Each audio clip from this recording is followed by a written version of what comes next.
യോഹന്നാന്റെ സുവിശേഷം 14-ാം അധ്യായത്തിന്റെ 1-2 തിരുവെഴുത്തുകളാണ്. നിങ്ങളുടെ ഹൃദയം കലങ്ങിപ്പോകരുത്. അതെന്താ അങ്ങനെ പറയാൻ കാരണം? 2-3 കാര്യങ്ങള് ആ വചനത്തിന്റെ അടിസ്ഥാനത്തിൽ അറിയാവുന്ന കാര്യങ്ങളാ ഒന്ന് ചിന്തിക്കുവാനാണ് ഇന്ന് രാത്രി കർത്താവിൽ ശരണപ്പെടുന്നത്. നമ്മുടെ കർത്താവാകുന്ന യേശുക്രിസ്തു അരുമ ശിഷ്യന്മാരോട് പറയുന്ന ഭാഗമാ, നിങ്ങളുടെ ഹൃദയം കലങ്ങിപ്പോകരുത്. അതിന് കാരണം യോഹന്നാന്റെ സുവിശേഷം പ്രാരംഭത്തിൽ ചില കാര്യങ്ങളെ ഓർപ്പിക്കട്ടെ. ഇന്നലെയും നാളെയും ഒക്കെ അത് ഓർപ്പിക്കും. അതാണല്ലോ ഓർപ്പിക്കേണ്ടത്. അത് ഇന്നും അങ്ങ് ഓർപ്പിക്കുക. അത് ഓർപ്പിക്കാനാണല്ലോ യോഗം ഇങ്ങനെ ക്രമീകരിച്ചത്. ഇത് മാന്യ സഹോദരിമാരുടെ പ്രവർത്തനം ഉണ്ട് അല്ലയോ? ആരെയും കാണുന്നില്ല. എന്തിയോ സാധാരണ പെണ്ണുങ്ങൾ ഇവിടെ കയറി ഇരിക്കേണ്ടതാ.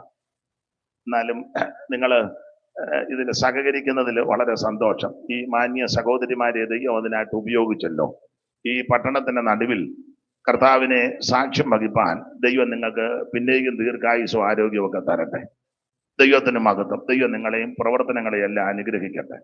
അപ്പോൾ ഇന്നലെയും ഇന്നും നാളെയും എല്ലാം അതാ പറയേണ്ടത്. എന്തുവാ? സുവിശേഷം. ഇതിപ്പോ പെന്തിക്കോസുകാർക്ക് ഞാൻ പറയുന്ന കാര്യം വലിയ തൃപ്തി വരികയില്ല. കാരണം നിങ്ങളിതെല്ലാം കേട്ടും പഠിച്ചും ധ്യാനിച്ചും എല്ലാം ഇരിക്കുക. അപ്പൊ നിങ്ങൾ വേറെ കാര്യം കേൾക്കാനായി വരുന്നത്. പക്ഷെ നമ്മളെല്ലാവരും കേൾപ്പിക്കേണ്ട കാര്യം ഈ സുവിശേഷമാണ്. അപ്പൊ അതുകൊണ്ട് ചില കാര്യങ്ങൾ ഒന്ന് ഓർപ്പിക്കുന്ന നല്ലതാണ്. ദൈവത്തിന് മഹത്വം. ഈ വിശുദ്ധ തിരുവെഴുത്തിലെ സത്യവേദ പുസ്തകത്തിലെ 66 പുസ്തകത്തിൽ, പുതിയ നിയമത്തിലെ 27 പുസ്തകത്തിൽ ആദ്യത്തെ 5 പുസ്തകം ചരിത്ര പുസ്തകങ്ങളാണ്. ഇത് ഞാൻ എപ്പോഴും പറയുന്ന കാര്യമാണ്. ചരിത്ര പുസ്തകം 5 പുസ്തകം. മോശയുടെ പഞ്ചഗ്രന്ഥം എന്ന നിലയിലാണ് ഈ 5 ചരിത്ര പുസ്തകങ്ങൾ. അത് ആദ്യത്തെ 4 പുസ്തകം യേശുക്രിസ്തുവിന്റെ ചരിത്രമാണ്. യേശുക്രിസ്തുവിന്റെ ചരിത്രം. അതാണ് നല്ല ചരിത്രവും, അതാണ് കൊള്ളാവുന്ന ചരിത്രവും, അതാണ് മനുഷ്യനെ ഗുണീകരണം വരുത്തുന്ന ചരിത്രവും, അതാണ് യാതൊരു അപാകതയില്ലാത്ത ചരിത്രവും. നമ്മുടെ ഒന്നും ചരിത്രം അധികം പറയാതിരിക്കുന്നതാ നല്ലത്. ഒരാൾ ഒരിക്കലും സാക്ഷ്യം പ്രസ്താവിക്കാം, എഴുന്നേറ്റവൻ പറഞ്ഞു, ഇവന്റെ സാക്ഷ്യമൊക്കെ ഞങ്ങൾക്ക് അറിയാമെന്ന് പറഞ്ഞു. അപ്പൊ നമ്മള് അധികം പറയാതിരിക്കുന്നതാ നല്ലത്. ഇപ്പോൾ കൺവെൻഷനും ഒക്കെ പറയും, ഇപ്പോൾ സാക്ഷ്യത്തിനുള്ള സമയമാ. അവര് സാക്ഷ്യം പറഞ്ഞാലും ചില കാര്യങ്ങളെ പറയുന്നുള്ളൂ, എല്ലാം ഒന്നും പറയുന്നില്ല. അപ്പോൾ ഒരു കാര്യം പറയാം, ഏറ്റവും നല്ല ചരിത്രം യേശുക്രിസ്തുവിന്റെ ചരിത്രമാണ്. ആർക്കും കേൾക്കാവുന്ന, എല്ലാവരും കേട്ടിരിക്കാവുന്ന, ആർക്കും മറ്റ് പ്രയാസമൊന്നും വരുത്താത്ത, അപാകതയില്ലാത്ത, ന്യൂനതകളില്ലാത്ത, പോരായ്മകളില്ലാത്ത ഏറ്റവും നല്ല ചരിത്രമാണ് യേശുക്രിസ്തുവിന്റെ ചരിത്രം. യേശുക്രിസ്തു ഒരു വിഭാഗത്തിന്റെ മതത്തിന്റെ സംഘടനയുടെ ആളല്ല. അവിടുന്ന് മുഴുവൻ ലോകത്തിന്റെയും ദൈവമാണ്. അതുകൊണ്ട് ഒരു പ്രത്യേക വിഭാഗക്കാരുടെ ആളല്ല യേശു. കത്തോലിക്കര് ചിലപ്പോൾ ചിന്തിക്കും ഞങ്ങളുടെ സ്വന്തമായ യേശു അല്ല. യാക്കോബായ, ഓർത്തഡോക്സ്, കനാനായ കാത്തലിക്സ് അങ്ങനെയുള്ളവരൊക്കെ ഉണ്ട്. അവർ ചിന്തിക്കുന്നത് അവരുടെ സ്വന്തമായ യേശു എന്ന്. മാത്രമല്ല മാർത്തോമക്കാരും മറ്റ് ഇതര സഭക്കാരുണ്ട്. CMS, CSI, ഇവാഞ്ചലിക്കല്, സാൽവേഷൻ ആർമി, ഇങ്ങനെയുള്ള ആൾക്കാർ ചിന്തിക്കുന്നത് ഇവരുടെ സ്വന്തമാ യേശു. അതിലൊക്കെ ഉപരി ബ്രദറുകാര് പറയുന്നത് വചനമെല്ലാം അടുക്കടുക്കായിട്ട് പറഞ്ഞുകൊണ്ട് ഞങ്ങളുടെ ആളാ യേശു, കാരണം ഞങ്ങളെ പോലെ വചനം അറിയാവുന്നൊരു വേറെ ഇല്ല. അങ്ങനെ ചില ചിന്തകളൊക്കെ ചിലർക്കുണ്ട്. അപ്പോൾ അവര് പറയുന്നത് യേശുവിനെ പറ്റി ഞങ്ങൾ ഇതുപോലെ അടുക്കടുക്കായിട്ടാ പറയുന്ന, പഠിപ്പിക്കുന്ന, പ്രസംഗിക്കുന്ന, അപ്പൊ ഞങ്ങളുടെ സ്വന്തമാ അല്ല. പെന്തിക്കോസുകാർ പറയുന്നത് യേശുവിനെ ആർക്കും വിട്ടുകൊടുക്കുകയില്ല, ഞങ്ങളുടെ ആളാ യേശു, ഇവനെല്ലാം ചുമ്മാ കിടന്ന് ശബ്ദം ഉണ്ടാക്കുക, യേശു ഞങ്ങളുടെ ആളാ. പെന്തിക്കോസുകാരുടെ വാദം. ഒരു കാര്യം പറയാ, ഇവരുടെ ആരുടെയും സ്വന്തം യേശു അവൻ മുഴു ലോകത്തിന്റെയും ദൈവമാണ്. ഏത് വിഭാഗത്തിൽപ്പെട്ട, ഏത് കുലത്തിലും കുടുംബത്തിലും നിറത്തിലും നിലവാരത്തിൽപ്പെട്ടവർക്കും യേശുവിനെ അറിയുന്നതിനും ആരാധിക്കുന്നതിനും സേവിക്കുന്നതിനും സ്നേഹിക്കുന്നതിനും ഒരു തടസ്സവുമില്ല. യേശുക്രിസ്തു മുഴു ലോകത്തിന്റെയും ദൈവമാണ്. അപ്പോൾ യേശുക്രിസ്തുവിന്റെ ചരിത്രമാണ് ആദ്യത്തെ 4 പുസ്തകങ്ങൾ. മത്തായി സുവിശേഷം, മർക്കോസിന്റെ സുവിശേഷം, ലൂക്കോസിന്റെ സുവിശേഷം, യോഹന്നാന്റെ സുവിശേഷം. ഞാന് ഒരു ഹൈന്ദവ പശ്ചാത്തലത്തിൽ നിന്നാണ് ഈ മാർഗത്തിൽ വന്നത്. അപ്പോൾ അന്ന് ധരിച്ചു വെച്ചത്, ഈ ആരംഭത്തിൽ ഈ വേദപുസ്തകമൊക്കെ വായിച്ചപ്പോൾ ആദ്യം ചിന്തിച്ചത് 4 സുവിശേഷം ഉണ്ടായിരുന്നെന്ന. 4 സുവിശേഷം. എന്നാൽ പിന്നീട് മനസ്സിലായി സുവിശേഷം 4 ഇല്ല, സുവിശേഷം ഒന്നേ ഉള്ളൂ, അത് യേശു ക്രിസ്തുവാണ്. ദൈവത്തിന്റെ മഹത്വം. സുവിശേഷം ഒന്നേ ഉള്ളൂ, 4 ഇല്ല, അത് യേശു ക്രിസ്തുവാണ്. അപ്പോൾ ഇന്ന് രാത്രി ഓർമ്മിക്കട്ടെ, എന്താണ് സുവിശേഷം? സുവിശേഷം എന്ന് പറഞ്ഞാൽ യേശു ക്രിസ്തു. ഒരു വാക്യം വായിച്ചു, അറിവുള്ള വാക്യമാ, തിമോഥെയോസിന്റെ 2-ാം ലേഖനം 2:5 നമുക്കെല്ലാം അറിവുള്ള വാക്യമാ, എങ്കിലും ഒന്നുകൂടെ വായിച്ചു. എന്താണ് സുവിശേഷം? ദാവീദിന്റെ സന്തതിയായി ജനിച്ചു മരിച്ചിട്ട് ഉയർത്തെഴുന്നേറ്റിരിക്കുന്ന യേശു ക്രിസ്തുവിനെ ഓർത്തുകൊള്ളുക, അതാകുന്നു എന്റെ സുവിശേഷം. എന്നെ കേൾക്കുന്ന പ്രിയരെ, എന്താണ് സുവിശേഷം? ആമേൻ. നസറായനാകുന്ന യേശു ക്രിസ്തു, അതാണ് സുവിശേഷം. എനിക്ക് മൈക്ക് ഒരു സുഖം വരുന്നില്ല, ഞാൻ അറിയത്തില്ല. അതാണ് ഇത് കേൾക്കുന്നില്ലയോ? അതാ അത് ഇങ്ങോട്ട് ഇച്ചിരി തിരിച്ചു വരട്ടെ. ദൈവത്തിന് മഹത്വം ഉണ്ടാകട്ടെ. ആ മൈക്കാന്നോ നല്ലത്, അതോ ഇതാണോ? രണ്ടും കണക്കാണ്. കുഴപ്പമില്ല. അപ്പൊ ശ്രദ്ധിക്കുക, ആ പരുവത്തിന് നിൽക്കാം. അപ്പൊ എന്താണ് സുവിശേഷം? സുവിശേഷം യേശു ക്രിസ്തു. മനുഷ്യവർഗത്തിന്റെ പാപത്തിന് പരിഹാരം വരുത്തുവാൻ സ്വർഗമഹിമകൾ വെടിഞ്ഞ് ഇഹലോകത്തിൽ ഇറങ്ങി വന്ന നസറായനാകുന്ന യേശു ക്രിസ്തു, അതാണ് സുവിശേഷം. ദൈവത്തിന്റെ മഹത്വം. അപ്പൊ ഞാന് പ്രാരംഭത്തിൽ ഈ മാർഗത്തിൽ വന്നപ്പോൾ ധരിച്ചത് 4 സുവിശേഷം ഉണ്ടെന്ന. എന്നാൽ സഭയിൽ വന്ന് ദൈവദാസന്മാർ ദൈവത്തിന്റെ വചനമൊക്കെ പഠിപ്പിച്ചപ്പോൾ, അത് ശ്രദ്ധിച്ചപ്പോൾ, കേട്ടപ്പോൾ മനസ്സിലായി സുവിശേഷം 4 ഇല്ല, സുവിശേഷം ഒന്നേ ഉള്ളൂ, അത് നസറായനാകുന്ന യേശു ക്രിസ്തു. ആ സുവിശേഷത്തിൽ നിന്ന് ഇന്ന് രാത്രി നമ്മൾ ചിന്തിക്കാൻ വചനം വായിച്ചിരിക്കുന്നത്. ദൈവത്തിന്റെ മഹത്വം. ഈ മത്തായി യേശു ക്രിസ്തു രാജാതി രാജാവാണ് എന്ന് തെളിയിച്ചാണ് എഴുതിയിരിക്കുന്നത്. മർക്കോസ് എഴുതിയിരിക്കുന്നത് യേശു ക്രിസ്തു ദാസരൂപമെടുത്ത വ്യക്തിയെ പറ്റി. ഇനിയും ഫോൺ എടുത്തുകൊണ്ട് പോകരുത്, അത്യാവശ്യമേ, കുഴപ്പമില്ല, ഇനിയും പോകരുതെന്നേ ഉള്ളൂ. ഞാൻ ആരെങ്കിലും വിളിച്ചാൽ കേൾപ്പിച്ചു കൊടുക്കണം, അവരോട് സുവിശേഷം കേൾക്കട്ടെ. ദൈവത്തിന് മതി. അപ്പൊ ശ്രദ്ധിക്കുക, മത്തായി യേശു ക്രിസ്തു രാജാതി രാജാവാണെന്ന് തെളിയിച്ചു. മർക്കോസ് യേശു ക്രിസ്തു ദാസരൂപമെടുത്ത വ്യക്തിയെ വരച്ചു കാണും. എന്നാൽ ലൂക്കോസ് യേശു ക്രിസ്തുവിനെ സമ്പൂർണ്ണ മനുഷ്യൻ എന്ന നിലയിലാണ് ചിത്രീകരിച്ചിരിക്കുന്നത്. ഇതിൽ നിന്നെല്ലാം വ്യത്യസ്തമായ യോഹന്നാൻ യേശു ക്രിസ്തു ഏക നിത്യ സത്യ ദൈവമാണെന്ന് തെളിയിച്ചിരിക്കുന്നു. അപ്പൊ യേശു ക്രിസ്തു രാജാതി രാജാവാണ്, യേശു ക്രിസ്തു സമ്പൂർണ്ണ മനുഷ്യനാണ്, യേശു ക്രിസ്തു ദാസരൂപമെടുത്ത മഹത് വ്യക്തിയാണ്. മാത്രമല്ല യേശു ക്രിസ്തു ഏക നിത്യ സത്യ ദൈവമാണ്. ഇതാണ് യോഹന്നാൻ തെളിയിച്ചിരിക്കുന്നത്. അതെ, മത്തായി യഹൂദന്മാരെ ഉദ്ദേശിച്ചാണ് എഴുതിയിരിക്കുന്നത്. എടുത്തു വായിക്കുമ്പോൾ നമുക്കറിയാം. കാരണം യഹൂദന്മാർക്ക് ഈ പിതാക്കന്മാരെ പറ്റിയും പാരമ്പര്യമൊക്കെ പറയുന്നത് ഇഷ്ടമാണ്. അതുകൊണ്ട് മത്തായിയുടെ തുടക്കത്തിലെ അങ്ങനെ അബ്രഹാമിന്റെ പുത്രനായി, ദാവീദിന്റെ പുത്രനായി, യേശു ക്രിസ്തുവിന്റെ വംശാവലി, ഇതെല്ലാം നിങ്ങൾക്ക് അറിയാവുന്ന കാര്യമാണ്. അറിയാത്ത ആരെങ്കിലും ഉണ്ടെങ്കിൽ അവരുടെ അറിവിനായി പറയുന്നത്. അപ്പോൾ മത്തായി സുവിശേഷം 1-ാം അധ്യായത്തിന്റെ 1-ാം വാക്യം വായിച്ചു. ദൈവത്തിന് മഹത്വം. വായിച്ചാണ്. അബ്രഹാമിന്റെ പുത്രനായ ദാവീദിന്റെ പുത്രനായ അബ്രഹാമിന്റെ പുത്രനായ ദാവീദിന്റെ പുത്രനായ യേശുക്രിസ്തുവിന്റെ വംശാവലി. അപ്പോൾ മത്തായി ക്രിസ്തുവേശുവിന്റെ വംശാവലി തെളിയിക്കുക. യഹൂദന്മാർക്ക് വംശാവലി കേൾക്കുന്ന ഇഷ്ടമാണ്. നമ്മുടെ ഇടയിലും ചില ആൾക്കാർക്ക് ഈ വംശാവലി കേൾക്കുകയും പറയുകയും ചെയ്യുന്ന വലിയ ഇഷ്ടമാണ്. ഞങ്ങളുടെ അപ്പച്ചന്റെ അപ്പച്ചന്റെ അപ്പച്ചന്റെ അതൊക്കെ വലിയ ഇഷ്ടമാണ് ചിലർക്ക്. സ്തോത്രം. നമ്മുടെ ഇടയിൽ ഇപ്പൊ അങ്ങനെ ആൾക്കാരുണ്ട്. സ്തോത്രം. എന്റെ ഗ്രാൻഡ് ഫാദർ ആണ് ഇത് സ്റ്റാർട്ട് ചെയ്തത്. വലിയ ഇഷ്ടമാണ് അത് പറയുന്നത്. അത് നല്ല കാര്യമാണ്, അത് ഞാൻ എതിരുമല്ല. നമുക്കും ഇതൊക്കെ ഇപ്പൊ ഇഷ്ടമായിട്ട് വന്നിരിക്കുക. 4-ാം തലമുറക്കാര് പറയും, ഈ ദേശത്തെ ആദ്യത്തെ പെന്തിക്കോസുകാര് എന്റെ വല്യപ്പച്ചന്റെ അപ്പച്ചനാണ്. അത് വലിയ ഇഷ്ടമാണ്. ഇവന് ദൈവമായിട്ട് വലിയ ബന്ധമൊന്നുമില്ല. ഇന്നലെ അപ്പച്ചന്റെ കേറോബില കയറി അടിക്കുന്നു. പിന്നെയും ഫോൺ വരുന്നല്ലോ.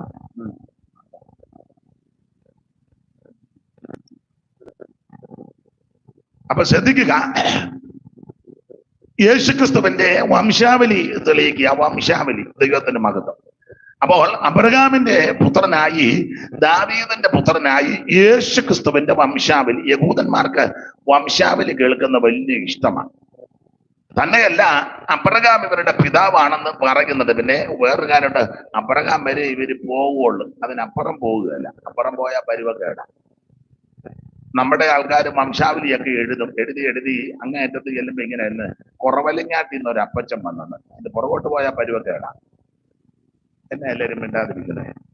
ഞാൻ ഈ കുടുംബചരിത്ര പുസ്തകമൊക്കെ ഒത്തിരിയും വായിച്ചിട്ടുണ്ട്, മിക്കതും വായിച്ചിട്ടുണ്ട്. അതിന്റെ എല്ലാം തുടക്കത്തിൽ ഇങ്ങനെ കുറവലിങ്ങാട്ടിൽ നിന്ന് ഒരു അപ്പം വന്നു, പുള്ളിയുടെ അപ്പനെ പറ്റി ഒരു വിവരവും ഇല്ല. അപ്പൊ അവിടെ കൊണ്ടേ നിർത്തുള്ളൂ, അതിന് പുറകോട്ട് പോയാൽ പരുവക്കേട. അപ്പൊ എന്തായാലും കൊള്ളാം, യേശുക്രിസ്തുവിന്റെ വംശാവലി മത്തായി തെളിയിച്ചിരിക്കുക. അബ്രഹാമിന്റെ പുത്രനായി, ദാവീദിന്റെ പുത്രനായി യേശുക്രിസ്തുവിന്റെ വംശാവലി. അപ്പോൾ യഹൂദന്മാർക്ക് വംശാവലി കേൾക്കുന്നത് താല്പര്യമായതുകൊണ്ട് ആ നിലയിൽ മത്തായി എഴുതിയിരിക്കുന്നത്. എന്നാൽ ലൂക്കോസ് ചരിത്രം നന്നായി പഠിച്ചതുകൊണ്ട്, യവനായര് ജാതികളോട് ഇത് അറിയിക്കുന്നത് കൊണ്ട് ചരിത്രം നന്നായി പഠിച്ച് വളരെ അടുക്കടുക്കായിട്ടാണ് ലൂക്കോസ് എഴുതിയിരിക്കുന്നത്. ഒന്നിന്റെ ഒന്ന് വായിച്ച്, ലൂക്കോസ് 1:1. ശ്രീമാനായ തെയോഫിലോസെ, ശ്രീമാനായ തെയോഫിലോസെ, ആദ്യം മുതൽ കണ്ട സാക്ഷികളും വചനത്തിന്റെ ശുശ്രൂഷകന്മാരുമായവർ നമ്മെ പരമേൽപ്പിച്ചതുപോലെ നമ്മുടെ ഇടയിൽ പൂർണ്ണമായി പ്രമാണിച്ചു വരുന്ന കാര്യങ്ങളെ വിവരിക്കുന്ന ഒരു ചരിത്രം ചമപ്പാൻ പലരും തുനിഞ്ഞിരിക്കൊണ്ട് നിനക്ക് ഉപദേശം ലഭിച്ചിരിക്കുന്ന വാർത്തയുടെ നിശ്ചയം നീ അറിയേണ്ടതിന് അത് ക്രമമായി എഴുതുന്നത് നന്നെന്ന് ആദ്യം മുതൽ സകലവും സൂക്ഷ്മമായി പരിശോധിച്ചിട്ട്. ശ്രദ്ധിക്കുക, ഈ വാക്യങ്ങൾ പഠിക്കുമ്പോൾ ലൂക്കോസ് വിദ്യാഭ്യാസമുള്ളയാളാ, ഡോക്ടറാ. അപ്പോൾ ചരിത്രം പഠിച്ചു, അത് ക്രമമായിട്ട് എഴുതി, അത് ആദ്യം മുതൽ പഠിച്ചു, പരിശോധിച്ചു, എല്ലാം നല്ല ഓർഡറിലാണ് ലൂക്കോസ് എഴുതിയിരിക്കുന്നത്. അപ്പൊ എഴുത്തിന്റെ ഉദ്ദേശം, യേശുക്രിസ്തു മനുഷ്യപുത്രൻ എന്ന നിലയിലാണ് വരച്ചു കാട്ടിയിരിക്കുന്നത്. സമ്പൂർണ്ണ മനുഷ്യൻ, നല്ല മനുഷ്യൻ, ശ്രേഷ്ഠനായ മനുഷ്യൻ, അവൻ നമുക്ക് ഗുണപാഠങ്ങൾ തരുന്ന മനുഷ്യൻ, ഒത്തിരി കാര്യം പഠിക്കാൻ കൊള്ളാവുന്ന മനുഷ്യൻ, നല്ല മനുഷ്യനായിട്ട് യേശുവിനെ ചിത്രീകരിച്ചു. എന്നാൽ മർക്കോസ് ദാസരൂപമെടുത്ത ക്രിസ്തുവിനെയാണ് വെളിപ്പെടുത്തിയിരിക്കുന്നത്. ഈ ഭൂമിയിൽ അവൻ മനുഷ്യവർഗത്തെ രക്ഷിപ്പാൻ അവിടുന്ന് ദാസരൂപമെടുത്ത് ഈ ഭൂമിയിൽ വിളങ്ങിയ യേശുവിനെയാണ് മർക്കോസ് വെളിപ്പെടുത്തിയിരിക്കുന്നത്. അത് റോമാക്കാരെ ഉദ്ദേശിച്ചാണ് എഴുതിയിരിക്കുന്നത്. ലൂക്കോസ് യവനായരെ, ജാതികളെ ഉദ്ദേശിച്ച് എഴുതി. എന്നാൽ ഇതിനെല്ലാം വ്യത്യസ്തമാണ്. നമുക്കറിയാം, യോഹന്നാന്റെ യോഹന്നാൻ എഴുതിയിരിക്കുന്നത് ദൈവസഭയെ ഉദ്ദേശിച്ചാണ് എഴുതിയിരിക്കുന്നത്. ദൈവസഭയ്ക്ക് ചരിത്രമല്ല പ്രധാന വിഷയം, അതുപോലെ തന്നെ പാരമ്പര്യവുമല്ല പ്രധാന വിഷയം. അത് തെറ്റാണെന്ന് പറയുന്നില്ല, പക്ഷേ ദൈവസഭയ്ക്ക് ആവശ്യം ദൈവത്തിന്റെ വചനമാണ്. അതുകൊണ്ട് ആ യോഹന്നാന്റെ എഴുത്തിന്റെ ആരംഭത്തിൽ തന്നെ വചനത്തെ കൂട്ടുപിടിച്ച വായിച്ച് 1:1. ആദിയിൽ വചനമുണ്ടായിരുന്നു, വചനം ദൈവത്തോടു കൂടെ ആദിയിൽ വചനമുണ്ടായിരുന്നു, വചനം ദൈവത്തോടു കൂടെ ആയിരുന്നു, വചനം ദൈവമായിരുന്നു. അപ്പൊ ശ്രദ്ധിക്കുക, യോഹന്നാൻ എഴുതിയത് ദൈവസഭയെ ഉദ്ദേശിച്ച. അതുകൊണ്ട് ദൈവസഭയ്ക്ക് ആവശ്യം ദൈവവചനമാണ്. ഇന്ന് രാത്രി എന്നെ കേൾക്കുന്ന പ്രിയപ്പെട്ടവരോട് ഓർപ്പിക്കട്ടെ, നമുക്ക് ആവശ്യം ദൈവത്തിന്റെ വചനമാണ്. ഈ ദൈവത്തിന്റെ വചനമാണ് നമ്മളെ ശുദ്ധീകരിക്കുന്നത്, ഗുണീകരിക്കുന്നത്, ക്രമീകരണത്തിലേക്ക് വരുത്തുന്നത്. നമുക്ക് ആശ്വാസവും അനുഗ്രഹവും വിടുതലും ഒക്കെ തരുന്നത് ദൈവത്തിന്റെ വചനമാണ്. ഇത് തേനിലും തേൻകട്ടകിലും മധുരമുള്ള വചനം, അല്പബുദ്ധിയെ ജ്ഞാനിയാക്കുന്ന വചനം, ഉലകിലേക്ക് ശുദ്ധി ചെയ്ത ദൈവത്തിന്റെ വചനം. ആമേൻ. വെള്ളിയുടെ കീടം മാറ്റുന്നത് പോലെ കീടം നീക്കിയ നിർമ്മല വചനം മാത്രമാണോ ഈ വചനം നമ്മുടെ അണ്ണാക്കിന് മധുരമാണ്. ഇത് തേനിലും തേൻകട്ടകിലും മധുരമുള്ളതാ. ഇത് കാലിന് ദീപവും പാതയ്ക്ക് പരുവക്കേടാന്നല്ലോ. ആമേൻ. സ്തോത്രം. കാലിന് ദീപമാണ്, പാതയ്ക്ക് പ്രകാശമാണ്. പരുവക്കേടാ. അപ്പൊ ശ്രദ്ധിക്കുക, ഒരു കാര്യം പറയട്ടെ, ഈ വചനം അതിവേഗത്തിൽ ഓടുന്ന വചനമാണ്. ദൈവത്തിന്റെ മകത്ത് ദൈവത്തിന്റെ വചനം ഇരുവായ്ത്തലയുള്ള ഏത് വാളിനേക്കാളും മൂർച്ചയേറിയ വചനമാണ്. ഇത് ആത്മാവിനെയും പ്രാണനെയും സന്ധിമജ്ജകളെ വേറുപെട്ടിരിക്കുമ്പോൾ തുളച്ചു ചെല്ലുന്നതാ ദൈവത്തിന്റെ വചനം. യെശയ്യാപ്രവചനത്തിൽ വായിക്കുന്നത്, എന്റെ വായിന്ന് പുറപ്പെടുന്ന എന്റെ വചനം വെറുതെ എന്റെ അടുക്ക വരത്തില്ല, ഞാൻ അയച്ച കാര്യം സാധിപ്പിക്കും, ഇഷ്ടമുള്ളതെല്ലാം നിവർത്തിക്കും. യിരെമ്യാപ്രവചനത്തിൽ വായിക്കുന്നത്, യഹോവയുടെ വചനം തീ പോലെയും പാറയെ തകർക്കുന്ന ചുറ്റികയാ. അതുകൊണ്ട് ഇന്ന് രാത്രി എന്നെ കേൾക്കുന്ന പ്രിയരെ, സന്തോഷത്തോടെ പ്രത്യാശയോടെ വചനം അങ്ങോട്ട് കൈക്കൊണ്ട് വചനം ക്രിയ ചെയ്തുകൊണ്ടിരിക്കും. ഇന്ന് രാത്രി വചനം സൗഖ്യമാക്കുന്ന വചനമാ. അവൻ 107 സങ്കീർത്തനത്തിൽ വായിക്കുന്നത്, അവനവന്റെ വചനം അയച്ച് അവരെ സൗഖ്യമാക്കി. നമ്മുടെ കർത്താവ് ഒരിക്കൽ ഇങ്ങനെ തിരുവായി പഴിഞ്ഞു, ഇപ്പോൾ സംസാരിച്ച വചന നിമിത്തം നിങ്ങൾ ശുദ്ധിയുള്ളവരാ. ഈ തിരുവചനം നിന്നെ ശുദ്ധീകരിക്കുന്നതാ, ഇത് ധൈര്യപ്പെടുത്തുന്നതാ, ഇത് വിടുതല തരുന്ന വചനമാ. ദൈവത്തിന്റെ മഹത്വം. അതുകൊണ്ട് ഈ വചനം സന്തോഷത്തോടെ കൈക്കൊള്ളണം. എങ്ങനെ പ്രസംഗിക്കണം, എങ്ങനെ കേൾക്കണം, രണ്ടും പുസ്തകത്തിലുണ്ട്. ഉപദേശിമാർ എങ്ങനെ പ്രസംഗിക്കണം, കേൾക്കുന്നവര് എങ്ങനെ കേൾക്കണം. എങ്ങനെ കേൾക്കണം വായിച്ചേ. തെസ്സലോനിക്കർക്ക് എഴുതിയ 1-ാം ലേഖനം 1-ാം അധ്യായത്തിന്റെ 6-ാം വാക്യം. എങ്ങനെ കേൾക്കണം? ഇങ്ങനെയാണോ കേൾക്കുന്നത്, അതോ എങ്ങനെയാ കേൾക്കുന്നത്? അത് കേട്ടിട്ട്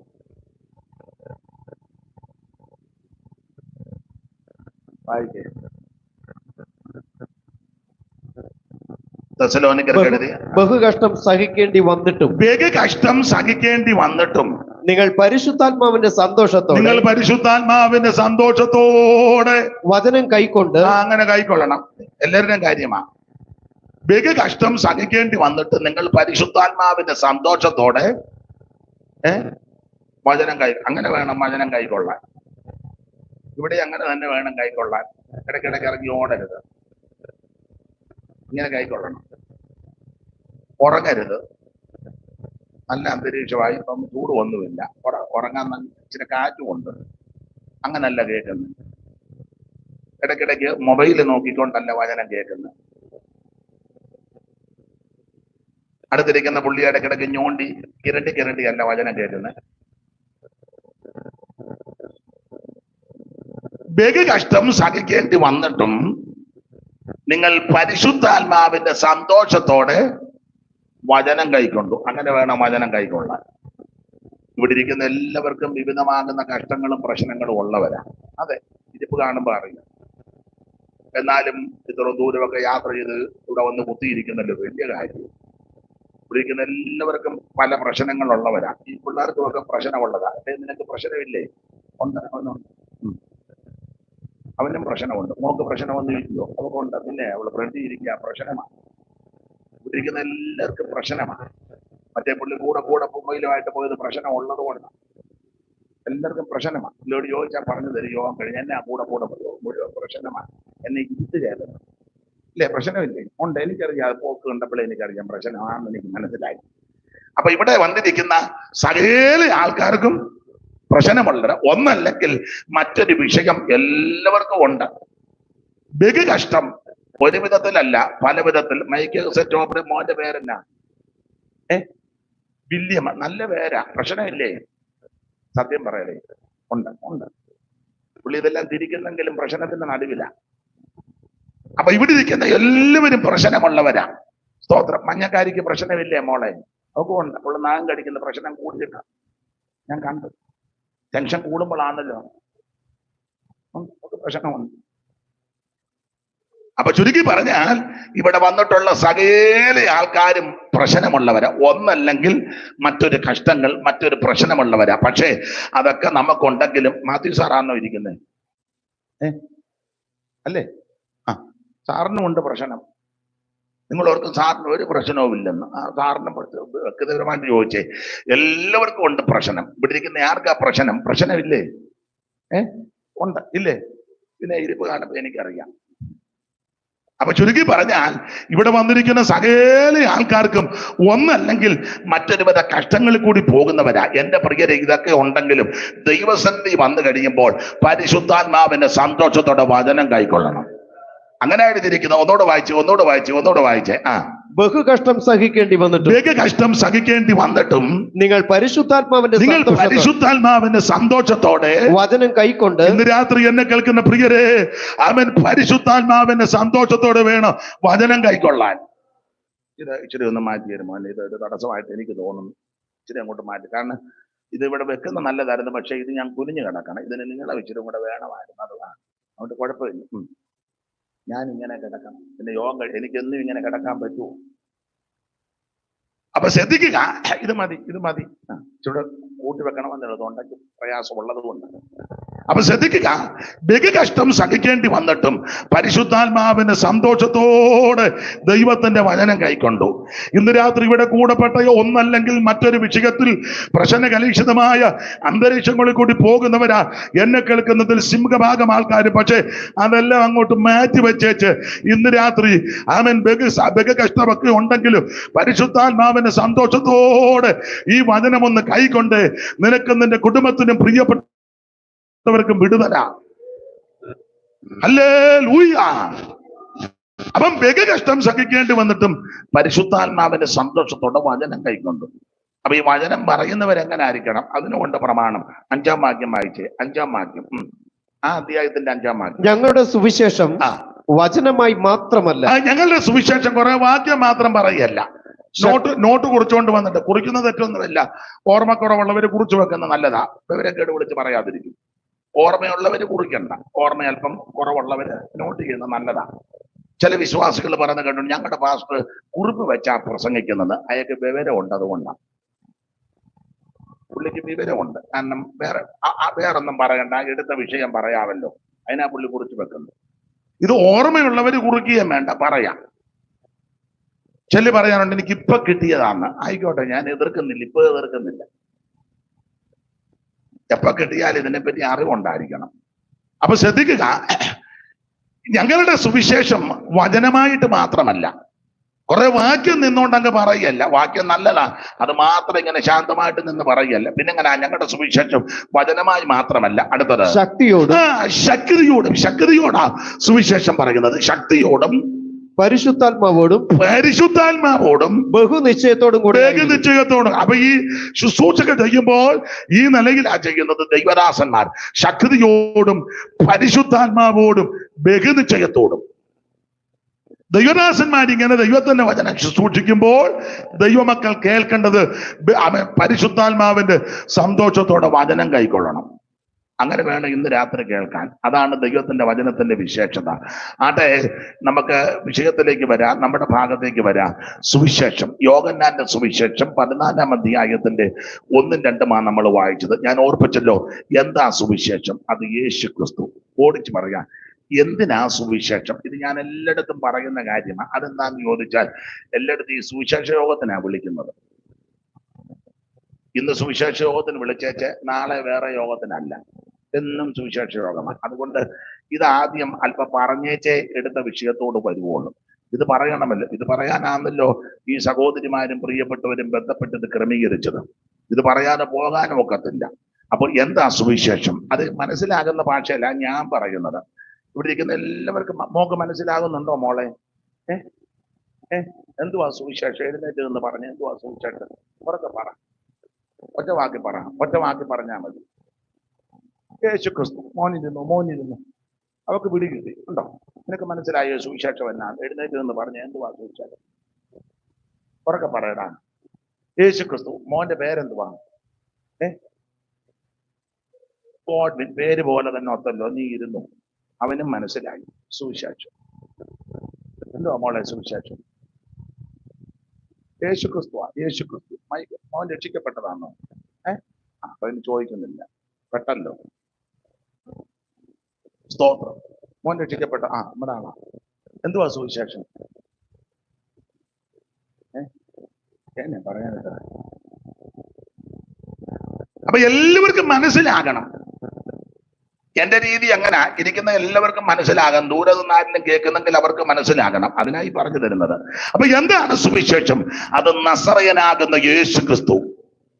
അത് അല്പം വിസ്തരിച്ചതായോ തിമോഥെയോസിന്റെ 2-ാം ലേഖനം 2:5. ദാവീദിന്റെ സന്തതിയായി ജനിച്ച് മരിച്ചിട്ട് ഉയർത്തെഴുന്നേറ്റ യേശു ക്രിസ്തുവിനെ ഓർത്തുകൊള്ളുവീൻ.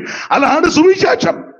യേശു ക്രിസ്തു ഉയർത്തു, ജീവിക്കുന്നു, പരലോകത്തിൽ ജീവിക്കുന്നു. യേശു ക്രിസ്തു ഉയർത്തു, ജീവിക്കും, പരലോകത്തിൽ ജീവിക്കുന്നു. ഇഹലോകത്തിൽ താനിനി വേഗം വരും രാജരാജനായി വാണിടുവാൻ. ഹല്ലേലൂയ, ജയം ഹല്ലേലൂയ, യേശു കർത്താവ്. ജീവിക്കുന്നു. കരമുയർത്തി ദൈവത്തിന് മഹത്വം കൊടുക്കാതെ. ഹല്ലേലൂയ. അപ്പൊ ശ്രദ്ധിക്കുക, ജയം ഹല്ലേലൂയ. സുവിശേഷം യേശു കർത്താവ് ജീവിക്കുന്നു. ഒന്നും കാണുന്നില്ല. അപ്പൊ ശ്രദ്ധിക്കുക, എന്താണ് സുവിശേഷം? സുവിശേഷം യേശു ക്രിസ്തു, നസറായനാകുന്ന യേശു ക്രിസ്തു, മാനവകുലത്തിന്റെ പാപത്തിന്റെ പരിഹാരം വരുത്തുവാൻ സ്വർഗ മഹിമകൾ വെടിഞ്ഞ് ഈ താണലോകത്തിലേക്ക് ഇറങ്ങി വന്ന നസറായനാകുന്ന യേശു ക്രിസ്തു. ഫിലിപ്പിയാലേഖനം മനപാഠമാണല്ലോ നിങ്ങൾക്കല്ല. അവൻ ദൈവരൂപത്തിലിരിക്കെ ദൈവത്തോടുള്ള സമത്വം മുറുകെ പിടിച്ചു കൊള്ളണമെന്ന് വിചാരിക്കാതെ ദാസരൂപമെടുത്ത് വേഷത്തിൽ മനുഷ്യനായി തന്നെത്താൻ താഴ്ത്തി മരണത്തോളം, ക്രൂശിന്റെ മരണത്തോളം അനുസരണമുള്ളവനായി തീർന്ന നസറായനാകുന്ന യേശു ക്രിസ്തു. അതാ സുവിശേഷം, അതാ സുവിശേഷം, യേശു ക്രിസ്തു. ഇനി എന്തിനാ ഈ സുവിശേഷം? എന്തിനാ സുവിശേഷം? എന്തിനാ? സ്വതന്ത്രാഴ്ച എടുക്കാനാണോ? അല്ല, അതിനല്ല. സുവിശേഷം എന്തിനാ? എല്ലാവർക്കും വീട് വെച്ച് കൊടുക്കാനാണോ? അല്ല, അതൊക്കെ നല്ല കാര്യമാണ്, വെച്ച് കൊടുത്തോണം, സാവകാശമുണ്ട്. സുവിശേഷം എന്തിനാ? തയ്യൽ മിഷ്യൻ കൊടുക്കാനാണോ?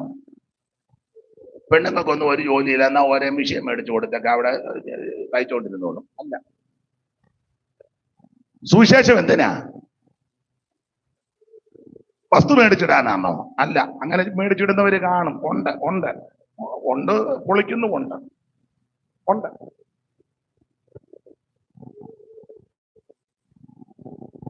സുവിശേഷം ഇതിനൊന്നും അല്ല. സുവിശേഷം എന്തിനാ? നാട്ടുകാരുടെ സൗകര്യം കെടുത്താനല്ല, അല്ല, മതം മാറ്റാനല്ല. ഇത് മതം മാറ്റമല്ല, സഭ മാറ്റുകല്ല, സംഘടന മാറ്റുകല്ല, നാട്ടുകാരുടെ സൗകര്യം കെടുത്തുകല്ല.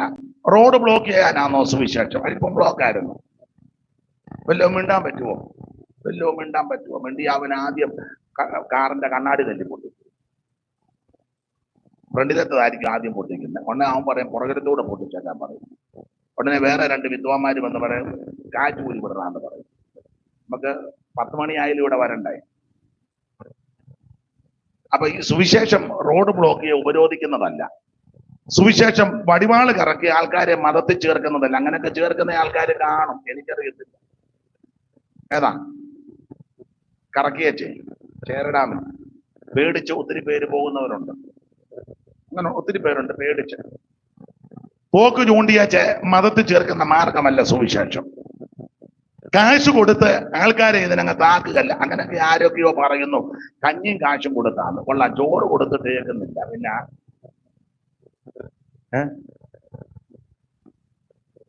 കഞ്ഞി കൊടുക്കുക. ഇപ്പൊ ആർക്കാ കഞ്ഞി?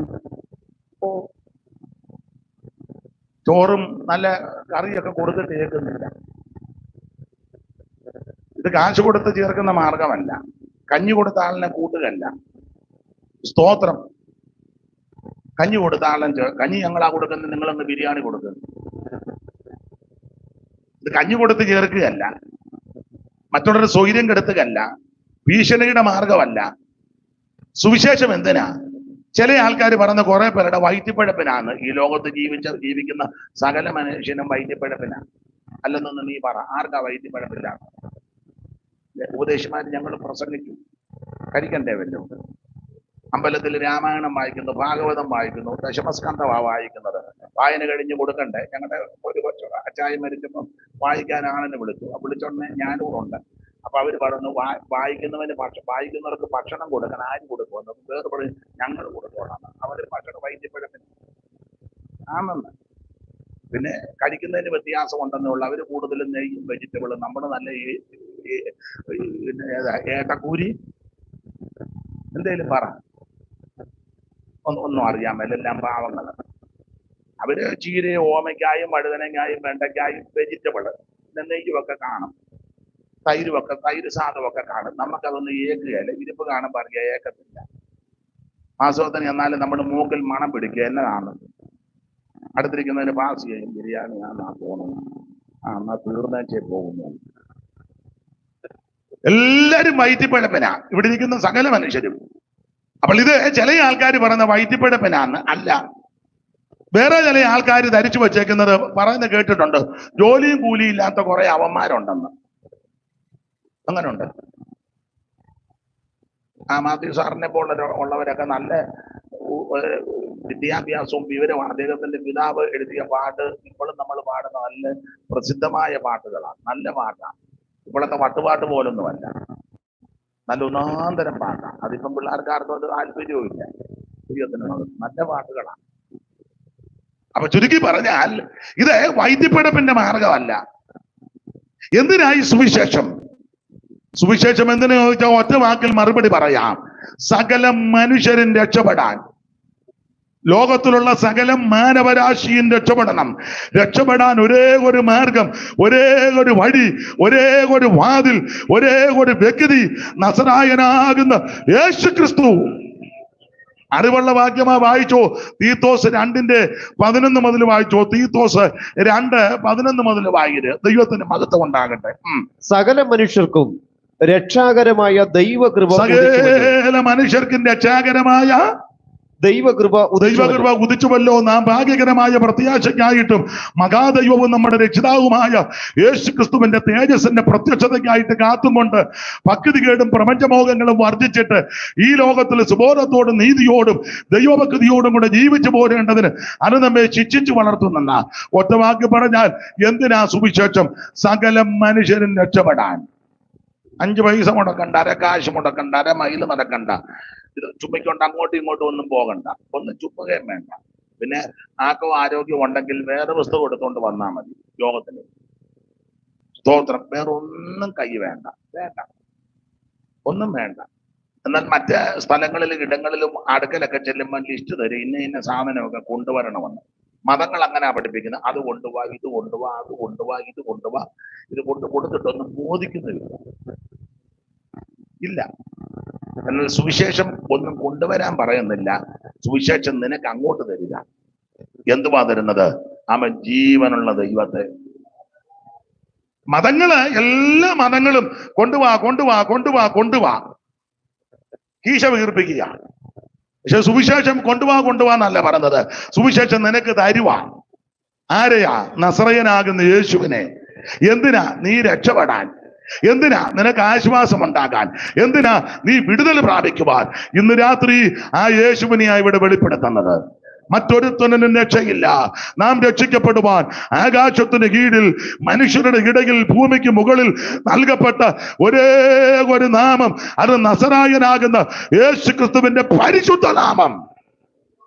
രോഗികൾ സൗഖ്യമാകുന്ന നാമം, ഭൂതങ്ങൾ വിട്ടുപോകുന്ന നാമം, പുതുഭാഷകൾ ജനം സംസാരിക്കുന്ന നാമം, അത്ഭുതങ്ങൾ നടക്കുന്ന നാമം, മുടന്തര് നടക്കുന്ന നാമം, ചെകിടർക്ക് കേൾവി കൊടുക്കുന്ന നാമം, ഊമരെ സംസാരിപ്പിക്കുന്ന നാമം, മരിച്ചവരെ ഉയർപ്പിക്കുന്ന നാമം, കുഷ്ഠരോഗിയെ ശുദ്ധമാക്കിയ നാമം, എല്ലാ നാമത്തിലും മേലായ നാമം.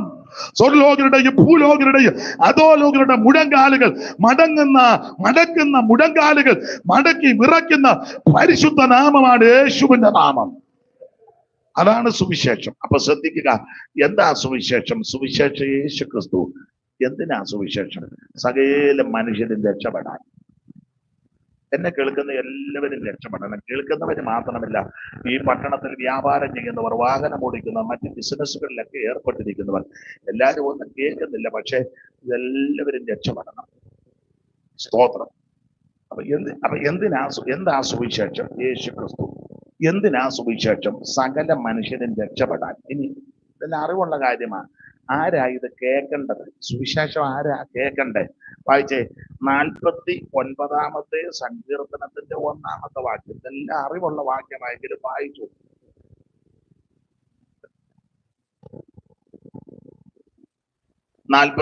ന്റെ പ്രാരംഭവാക്യം. സകല ജാതികളുമായുള്ളവരെ ഇത് കേൾപ്പിൻ. ഇത് കേൾക്കണം കേട്ടോ. സകല ജാതികളുമായുള്ളവരെ ഇത് കേൾക്കണം. എന്തുവാ? സുവിശേഷം കേൾക്കണമെന്ന്. എല്ലാവരും കേൾക്കണം. പക്ഷെ ദുഃഖകരമെന്ന് പറയട്ടെ, ഈ നമ്മുടെ ആൾക്കാർ പോലും ഇത് കേൾക്കുന്നില്ല. ചിലർ കൺവെൻഷന് എന്നാൽ ഇത് കേൾപ്പിക്കത്തുമില്ല. കാരണം മറ്റുള്ളവരെ നിങ്ങൾ ശ്രദ്ധിച്ച് എല്ലാ പോസ്റ്റേലും വെച്ചിട്ടുണ്ട് കേൾക്കാൻ. കണ്ടിട്ടില്ലേ? യാത്ര ചെയ്തു പോകുമ്പോൾ എല്ലാ പോസ്റ്റേലും. ഈയിടെ ഞാൻ കണ്ട് ചെറിയ കോളാമ്പി, കുഞ്ഞതാ കേട്ടോ, കുഞ്ഞതാ. ഒന്ന് അങ്ങോട്ടും ഒന്ന് ഇങ്ങോട്ടും. എല്ലാ പോസ്റ്റേലും ഒന്നോടെ വിട്ടുള്ള പോസ്റ്റേല്. ഒന്ന് അങ്ങോട്ടും ഒന്ന് ഇങ്ങോട്ടും. അത് 3-4 കിലോമീറ്റർ വരെ വെച്ചിരിക്കുക. അവര് കേൾപ്പിക്കുന്നുണ്ട്, നമ്മുടെ ആൾക്കാർ കേൾപ്പിക്കുകയല്ല. നമ്മുടെ ആൾക്കാർ അതൊന്നും ചെയ്യത്തില്ല. ആകെ കൂടെ 2 വെച്ചേക്കുന്നത്. അതും ആ കൊച്ചനോട് തർക്കിച്ചായിരിക്കും. സാത്തുപിടിയിടാണ്. എത്ര വേണം? ഇത്ര വേണം. അത്ര ഒന്നും നോക്കത്തില്ല. ഞങ്ങൾ സാധുക്കളാണ് നടത്തുന്നത്. അപ്പൊ പറഞ്ഞു, നിങ്ങളോട് പറഞ്ഞു കാണാൻ സാധ്യതയുണ്ട്. എന്നാ പറഞ്ഞു, സാധു ആണെങ്കിലും അമ്മാമ്മേ ഇത് ശബ്ദം കേൾക്കണ്ട. ഞങ്ങള് മോനെ 3-4 സഹോദരിമാര് ചേർന്ന് നടത്തുന്നതാണ്. അതുകൊണ്ട് ഇച്ചിരി താക്ക്. അവൻ ആകെ 2 കൊണ്ടുവന്നുള്ളൂ. അവന്റെയും കുഴപ്പമല്ല. ഇത് ചെലവില്ലേ? ഉണ്ട്, ചെലവുണ്ട്. മിക്ക ഇടങ്ങളിലും ചെല്ലുമ്പോ അങ്ങനെ വെളിയിലോട്ട് വെക്കത്തില്ല. അകത്ത് തന്നെ അത്ര നല്ലതല്ല. അല്ലേരിയ എന്ന് പറയുമ്പോ പുറകെ അളിയാന്നാ കേൾക്കുന്നത്. ആ പരുവത്തിനായി ഇത് വെച്ചേക്കുന്നത്. കേൾപ്പിക്കത്തില്ല. തന്നെയല്ലേ ഇത് ഒന്നും മിക്കയിടത്തും ശരിയല്ല. പക്ഷെ എനിക്ക് ഒരു കാര്യത്തില് അഭിമാനം. ഈ തിരുവനന്തപുരം സൈഡിൽ പ്രസംഗിക്കാൻ പോയാൽ നല്ല സിസ്റ്റമാണ്. നിങ്ങൾ വല്ലതും പോയിട്ടുണ്ടോ? ഇല്ലേ? ഒന്ന് പോണം. ചുമ്മാ ഇരിക്കുകയല്ലേ. വല്ലപ്പോഴും ഒന്ന് പോകുന്ന നല്ലതാണ്. തിരുവനന്തപുരം സൈഡില് അവിടെയുള്ള അനേക ദൈവമക്കളെ അറിയാം. അവരെല്ലാം നിങ്ങളെ പോലൊക്കെ സാധുക്കളാ. പക്ഷെ നല്ല സിസ്റ്റം കൊണ്ടുവെക്കും. എന്തിനാണെന്നറിയാവോ? കേൾപ്പിക്കാൻ. 2-3 കിലോമീറ്റർ അവിടെ ചെല്ലുമ്പോഴേ കേൾക്കാം യോഗത്തെ പറ്റി. നല്ല ക്ലിയറായിട്ട് കേൾക്കാം. ലൈറ്റും ഒക്കെ ഇണക്കി. വഴിയും തെറ്റുകയല്ല. ഇത് നമ്മൾ അടുത്ത് വരുമ്പോ തന്നെ തെറ്റുക. എവിടാ? ഒന്നും കേൾക്കാൻ മേലല്ലോ. അപ്പൊ പാസ്റ്റർ എവിടാ നിൽക്കുന്നത്? ഞാൻ തേണ്ടി ഇവിടെ. അയ്യോ, തെക്കോട്ട് നോക്കിക്കേ. ഇതായിരുന്നോ? മനസ്സിലായില്ല. ഇവിടുത്തെ കാര്യമല്ല. ഇവിടെ കൃത്യമായിട്ട് വെളിയിൽ നിന്ന് എന്നെ കണ്ടു. ചിലയിടങ്ങളിൽ ചെല്ലുമ്പോഴേ കേൾപ്പിക്കുകയല്ല. അടുത്ത് ചെന്നാൽ പോലും കേൾക്കുകയല്ല. വരുന്നവരും കേൾപ്പിക്കുന്നില്ലല്ലോ. പക്ഷെ അവിടെ ചെന്നാ ദൂരെ കേൾക്കാം. വഴിയും തെറ്റുകയല്ല. ഒരു 3 കിലോമീറ്റർ ചെല്ലുമ്പോഴേ ലൈറ്റും ഒക്കെ ഇട്ട് കേൾപ്പിച്ചുകൊണ്ടിരിക്കുക. നമ്മൾ കേട്ടോണ്ട് അങ്ങോട്ട് പോകുന്ന പാട്ടുമൊക്കെ കേട്ടോണ്ട്. വഴിയും തെറ്റത്തില്ല. തന്നെയല്ല, നമുക്ക് നല്ല ഒരു അന്തരീക്ഷമാണ്. പക്ഷെ ഈ സെൻട്രൽ ട്രാവൻകൂറിൽ നമ്മുടെ ഏരിയയായി കേൾപ്പിക്കത്തില്ല. ഒരു സ്ഥലത്തല്ല, മിക്കയിടത്തും ഇതൊക്കെ തന്നെ കേൾപ്പിക്കുകയല്ല. തന്നെയല്ല, ചെല്ലുമ്പോഴേ പറയും 9 ആകുമ്പോൾ നിർത്തിയേക്കണമെന്ന്. 9 ഇന്നോട് ഇപ്പൊ പറഞ്ഞു 10 ആയാലും നിർത്തണ്ടെന്നാ. എന്ത് ചെയ്യാ? പറഞ്ഞ പുള്ളിയെ കാണുന്നുമില്ല. പറഞ്ഞേച്ച് പുള്ളി പോയെന്ന് തോന്നുന്നു. പുറകിലുണ്ട്. ദൈവത്തിന് 10 വരെ വേണ്ട. ഗുണമാകാനാന്നേ 9 ആകുമ്പോഴേ ഗുണമാകണം. എന്തിനാ വെറുതെ 10 വരെ ഇരുത്തുന്നത്? അപ്പൊ ശ്രദ്ധിക്കുക, ഇതെല്ലാവരും കേൾക്കണം. സകല ജാതികളുമായുള്ളവരെ സകല ജാതികളുമായുള്ളവരെ ഇത് കേൾപ്പിൻ. ഇത് കേൾക്കണം. എന്തോ കേൾക്കണം? സുവിശേഷം കേൾക്കണം. അതന്നെ, ഇത് കേൾക്കാൻ കൊള്ളാവുന്നതാ. മറ്റു കാര്യമൊന്നും കേൾക്കാൻ കൊള്ളാവുന്നതല്ല. അപ്പനും അമ്മയും വല്യപ്പനും വല്യമ്മയും കൊച്ചുമക്കളും എല്ലാം കൂടി ഇരിക്കുമ്പോൾ കേൾക്കാൻ പറ്റുന്ന ഒന്നും അല്ല ഈ പറയുന്നത്. ഞാൻ എപ്പോഴും പറയും, പ്രായമുള്ളവർ പറയല്ലേ, എന്തുവാ എടി പിന്നെ മൂത്തവര് വർത്താനം പറയുന്നതിന്റെ കീഴേ കയറിയിരിക്കുന്നത്, എന്നാ കേൾക്കാനാ എന്ന് പറഞ്ഞാൽ മൂത്തവര് പറയുന്നതൊക്കെ അതറിയാം. കൊച്ചുങ്ങൾക്ക് കേൾക്കാൻ പറ്റാത്തതൊക്കെ മൂത്തവരിരുന്ന് മിണ്ടുന്നില്ല. അതാ പിള്ളേരുടെ കേൾക്കുന്നത്. എന്നാ കേൾക്കാണ്ടിരിക്കുക? പ്രായമുള്ളൊരു വർത്താനം പറയുന്നിട്ട് പോകും. അപ്പൊ പ്രായമുള്ളവരെല്ലാം പറയുന്നത് ഇത്ര ആവശ്യമില്ലാത്തായി പറയുന്നത്. പക്ഷെ ഇവിടെ എല്ലാവർക്കും വന്നിരുന്ന് കേൾക്കാം. മൂത്തവർക്കും കേൾക്കാം, ഇളയവർക്കും കേൾക്കാം, പിള്ളേർക്കും കേൾക്കത്ത്. കുഞ്ഞുങ്ങളൊക്കെ ഇരുന്ന് കേൾക്കുന്ന കണ്ടോ? മനസ്സിലാകുന്നില്ലയോ മോനെ? മനസ്സിലാകുന്നില്ലേ മോളെ? അതാ കേൾക്കാം. എല്ലാവർക്കും കേൾക്കാൻ പറ്റാവുന്ന അത് വേറെ കേസാ. ഞാൻ കൈകാര്യം ചെയ്തോളാം, നിങ്ങൾ ഇങ്ങോട്ട് നോക്ക്. അപ്പൊ ശ്രദ്ധിക്കുക, എല്ലാവർക്കും കേൾക്കാൻ പറ്റാവുന്ന ഒന്നാണ് സുവിശേഷം. ദൈവത്തിന് മഹത്വം. അപ്പൊ എന്താണ് സുവിശേഷം? അത് നസറയനാകുന്ന യേശു ക്രിസ്തു. എന്തിനാ സുവിശേഷം? സകല മനുഷ്യരും രക്ഷപ്പെടാൻ. ആരാ ഇത് കേൾക്കേണ്ടത്? സകല ജാതികളും ഇത് കേൾക്കണം. എല്ലാവരും കേൾക്കണം. ഓടിച്ചു പോകാം. സുവിശേഷം കേൾക്കാനുള്ള ഗുണമെന്ന ഞാൻ ഇന്നും പറയാനുണ്ട്. എന്നിട്ട് പറയുന്നത് എനിക്ക് സന്തോഷമാണ്. ഒന്ന്, സുവിശേഷം കേട്ടാൽ മാനസാന്തരം ഉണ്ടാകും. മർക്കോസിന്റെ സുവിശേഷം 1-ാം അധ്യായത്തിന്റെ 14-15 തിരുവെടുത്തുകൾ അറിവുള്ളതായെങ്കിലും ഒന്ന് വായിച്ചു വിട്ടു. മർക്കോസിന്റെ സുവിശേഷം 1-ാം അധ്യായത്തിന്റെ 14-15. എന്നാൽ യോഹന്നാൻ തടവിലായ ശേഷം യേശു ക്രിസ്തു ഗലീലയിൽ ചെന്ന് ദൈവരാജ്യത്തിന്റെ സുവിശേഷം പ്രസംഗിച്ചു. യേശു ആദ്യം ഗലീലയിലാ ചെന്നത്. അതെന്നാ ഗലീലയിൽ ചെന്നത്? ഗലീലക്കാരെ ആർക്കും വലിയ താല്പര്യമുള്ളതല്ല. അവിടോട്ടാ യേശു ചെന്നത്. ഞാനും നിങ്ങളുമൊക്കെ ചെല്ലുന്നത് താല്പര്യം ഉള്ളിടത്തോട്ടാണ്. നമ്മൾ പറയല്ലേ, ജോർജ് കുട്ടി നമുക്കാണ്ട് ആ വീട്ടിലോട്ട് പോകാൻ ഞാൻ വരുന്നില്ല. അതിനാ അവർക്ക് എന്നോട് വലിയ താല്പര്യം ഇല്ല. അത് നമുക്ക് അവറാച്ചായന്റെ വീട്ടിൽ പോകാം, പുള്ളിക്ക് എന്നോടും താല്പര്യമായി, എനിക്ക് പുള്ളിയോടും താല്പര്യമാണ്. അതെ, നമ്മുടെ ആൾക്കാർ സുവിശേഷം പരസ്യയോഗം നടത്താൻ പോകുമ്പോഴും ചിലര്, എല്ലാവരും അല്ല, ചിലര് നമുക്ക് അവിടെ പോയി ഒരു പരസ്യയോഗം നടത്താം, വേണ്ട അവിടെ ആരും ചെയ്യിപ്പിക്കത്തില്ല. നമ്മുടെ ആൾക്കാരെ ഓടിച്ച സ്ഥലമാണ്. ആന്നോ? എന്നാ വേണ്ട. പിന്നെ നമുക്ക് എവിടെ പോകണം? നമുക്ക് കുമ്പനാട്ട് കവലയിലാണെങ്കിലും ഇനിയിപ്പോ ഈ രീതിയിലാ പോകുന്നെങ്കിൽ അവിടെയും പ്രശ്നമാകാൻ സാധ്യതയുണ്ട്. അതെന്നാന്ന് ഇപ്പൊ മൈക്കിൽ കൂടെ പറയാനൊക്കത്തില്ല. ഈ രീതിയിലാ പോകുന്നെങ്കിൽ അവിടെയും മിക്കവാറും സാധ്യതയുണ്ട്. നമ്മളെല്ലാം ഇഷ്ടമുള്ള സ്ഥലത്തോട്ടാ പോകുന്നത്. പക്ഷെ ഗലീലയിലോട്ടാ യേശു ആദ്യം ചെന്നത്. യേശു ക്രിസ്തുവിന്റെ കന്നി പ്രസംഗം ഗലീലയിലാണ്. മത്തായി സുവിശേഷം 4-ാം അധ്യായത്തിന്റെ 12 മുതലൊന്ന് വായിച്ചേ. 12 തോന്നുന്നു. യോഹന്നാൻ തടവിലായി എന്ന് കേട്ടാറേ. യേശു ഗലീലയ്ക്ക് ആദ്യം വാങ്ങിപ്പോയത്. നസറത്ത് വിട്ട് 3-ാം അധ്യായത്തിൽ അവിടുന്ന് സ്നാനപ്പെട്ട് 4-ാം അധ്യായത്തിൽ അവിടുന്ന് ഉപവസിച്ചു. 40 ദിവസം ഉപവസിച്ച് ആത്മശക്തിയോടെ, ആത്മനിയോഗത്തോടെ അവിടുന്ന് മരുഭൂമിയിലേക്ക് പോയി. പരീക്ഷകനാൽ പരീക്ഷിക്കപ്പെട്ട് യേശു പരീക്ഷയെ ജയിച്ച് ജയഭേരി മുഴക്കി യേശു ആത്മശക്തിയോട് ആദ്യം ഗലീലയിലേക്കാണ് പോയത്. ആ ഗലീലയിൽ എന്തിനാ ചെന്നത്? സുവിശേഷം അറിയിക്കാൻ. അതെന്താ? ഗലീലക്കാരെ ആർക്കും താല്പര്യമില്ല. കാരണം ഗലീല എന്ന് പറയുന്നത് ഇരുണ്ട സ്ഥലമാണെന്ന. പണ്ട് ഈ ശലോമോൻ ഹീരാമിന് സ്ഥലം കൊടുത്തു. സ്ഥലം കൊടുക്കാൻ കാര്യം, ശലോമോൻ പള്ളി പണിയാൻ നേരത്ത് തടി മേടിച്ചത് ഹീരാമിനോടാണ്. അപ്പൊ ഹീരാമിനോട് തടി ചോദിച്ചു, തടിയെല്ലാം കൊണ്ട് കൊടുത്തു. മരം വെട്ടിക്കൊണ്ടുവന്ന് ആലയം പണിതു. അപ്പൊ ആലയം പണിയാൻ തടി കൊടുത്ത ഹീരാമിന് ശലോമോൻ 20 പട്ടണം കൊടുത്തെന്ന. ആ പട്ടണം അത്ര നല്ല പട്ടണമല്ല, വലിയ സുഖകരമല്ലാത്തൊരു പട്ടണം. ആ ഹീരാൻ ചോദിച്ചു, സഹോദര ഇതാണോ തരുന്നത്? ഇതാണോ? അതാ സഹോദര ഇങ്ങനാന്നോ? അതാ ഹീരാമിനോട്, സഹോദര ഇങ്ങനെ അല്ല. വായിച്ചേ 9:10 രാജാക്കന്മാരുടെ 1-ാം പുസ്തകം. ശലോമോൻ യഹോവയുടെ ആലയം, രാജധാനി എന്നീ 2 ഭവനവും. ശലോമോൻ യഹോവയുടെ ആലയവും രാജധാനി എന്ന 2 ഭവനം 20 സംവത്സരം കൊണ്ട് പണിത ശേഷം സോർ രാജാവാകുന്ന ഹീരാം ശലോമോന് അവന്റെ ഇഷ്ടം പോലൊക്കെയും ദേവദാരുവും സരളമരവും സ്വർണവും കൊടുത്തിരുന്നത് കൊണ്ട് ശലോമോൻ രാജാവ് ഹീരാമിന് ഗലീല ദേശത്ത് 20 പട്ടണം കൊടുത്തു. 20 പട്ടണം കൊടുത്തു. പുള്ളി കൊടുത്തു 20 പട്ടണം കൊടുത്തു. ഹീരാമിന് കൊടുക്കാൻ കാര്യം, തടി തന്നതല്ലേ പള്ളിക്ക് തടി തന്നതാ. ദൈവാലയം, യെരൂശലേം ദേവാലയം പണിയാൻ പള്ളിക്ക് തടി തന്നു. സരളമരവും ദേവദാരുവും സ്വർണവും ഒക്കെ കൊടുത്തു. സ്വർണം കൊടുത്തെന്നല്ലേ? സ്വർണം കൊടുത്തെന്നാണോ? സ്വർണമൊക്കെ ഉണ്ടായിരുന്നു. ഒന്നുകൂടെ വാക്യം വായിച്ചു.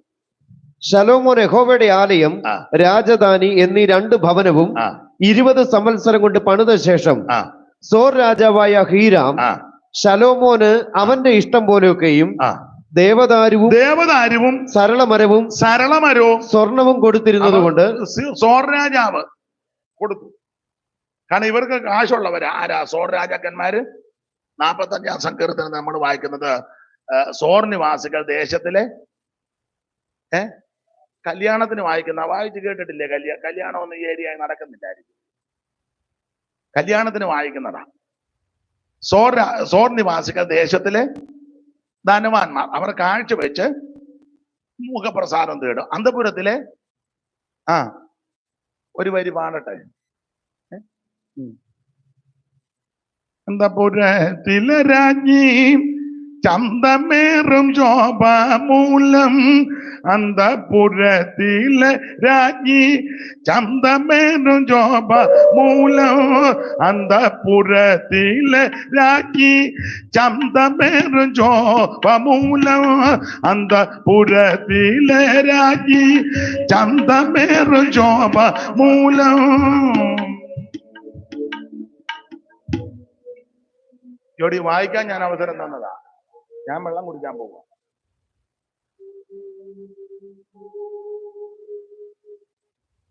അന്തപുരത്തിലെ രാജ്ഞി ചന്തമേറു ശോഭമൂലം.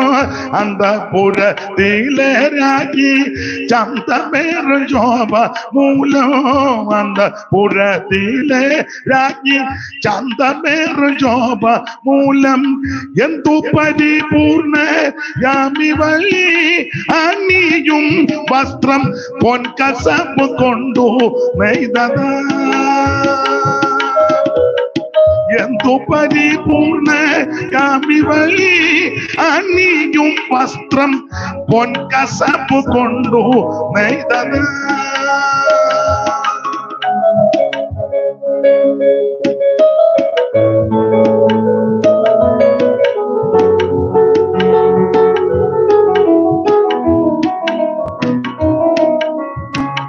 മനസ്സുയരും നഗോ നന്മയേറും വചനത്താൽ. എൻ മനസ്സുയരും നഗോ നന്മയേറും വചനത്താൽ. എൻ മനസ്സുയരും നഗോ നന്മയേറും വചനത്താൽ. ചിന്മയരാജനെ കുറിച്ചു പാടിയ കഥ ചെമ്മയോടറിയിടുന്നു.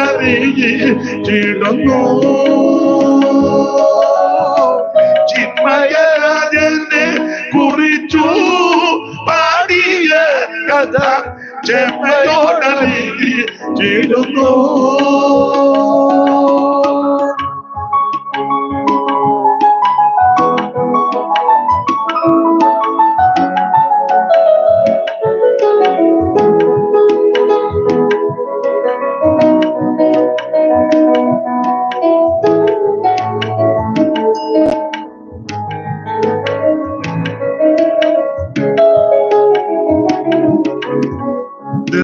ദന്തം കൊണ്ടുള്ളതാം ചന്തമേറും രാജധാനി. ദന്തം കൊണ്ടുള്ളതാം ചന്തമേറും രാജധാനി. ദന്തം കൊണ്ടുള്ളതാം ചന്തമേറും രാജധാനി.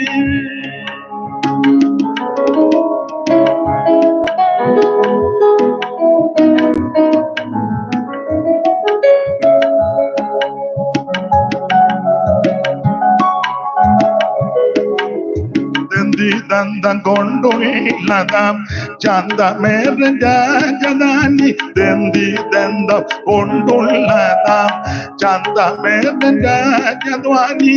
സ്വാന്തമോദം വരുന്നല്ലോ കനീശം കമ്പിവാദ്യങ്ങളിൽ നിൻ സ്വനം. സാത്വബോധം വരുന്നല്ലോ കനീശം കമ്പിവാദ്യങ്ങളിൽ നിൻ സ്വനം. എൻ മനസ്സുയരുന്നകോ നന്മയേറും വചനത്താൽ. എൻ മനസ്സുയരുന്നകോ നന്മയേറും വചനത്താൽ. ചിന്മയരുവനെ കുറിച്ചു പാടിയ കഥ ചെമ്മയോടറിയിടുന്നു.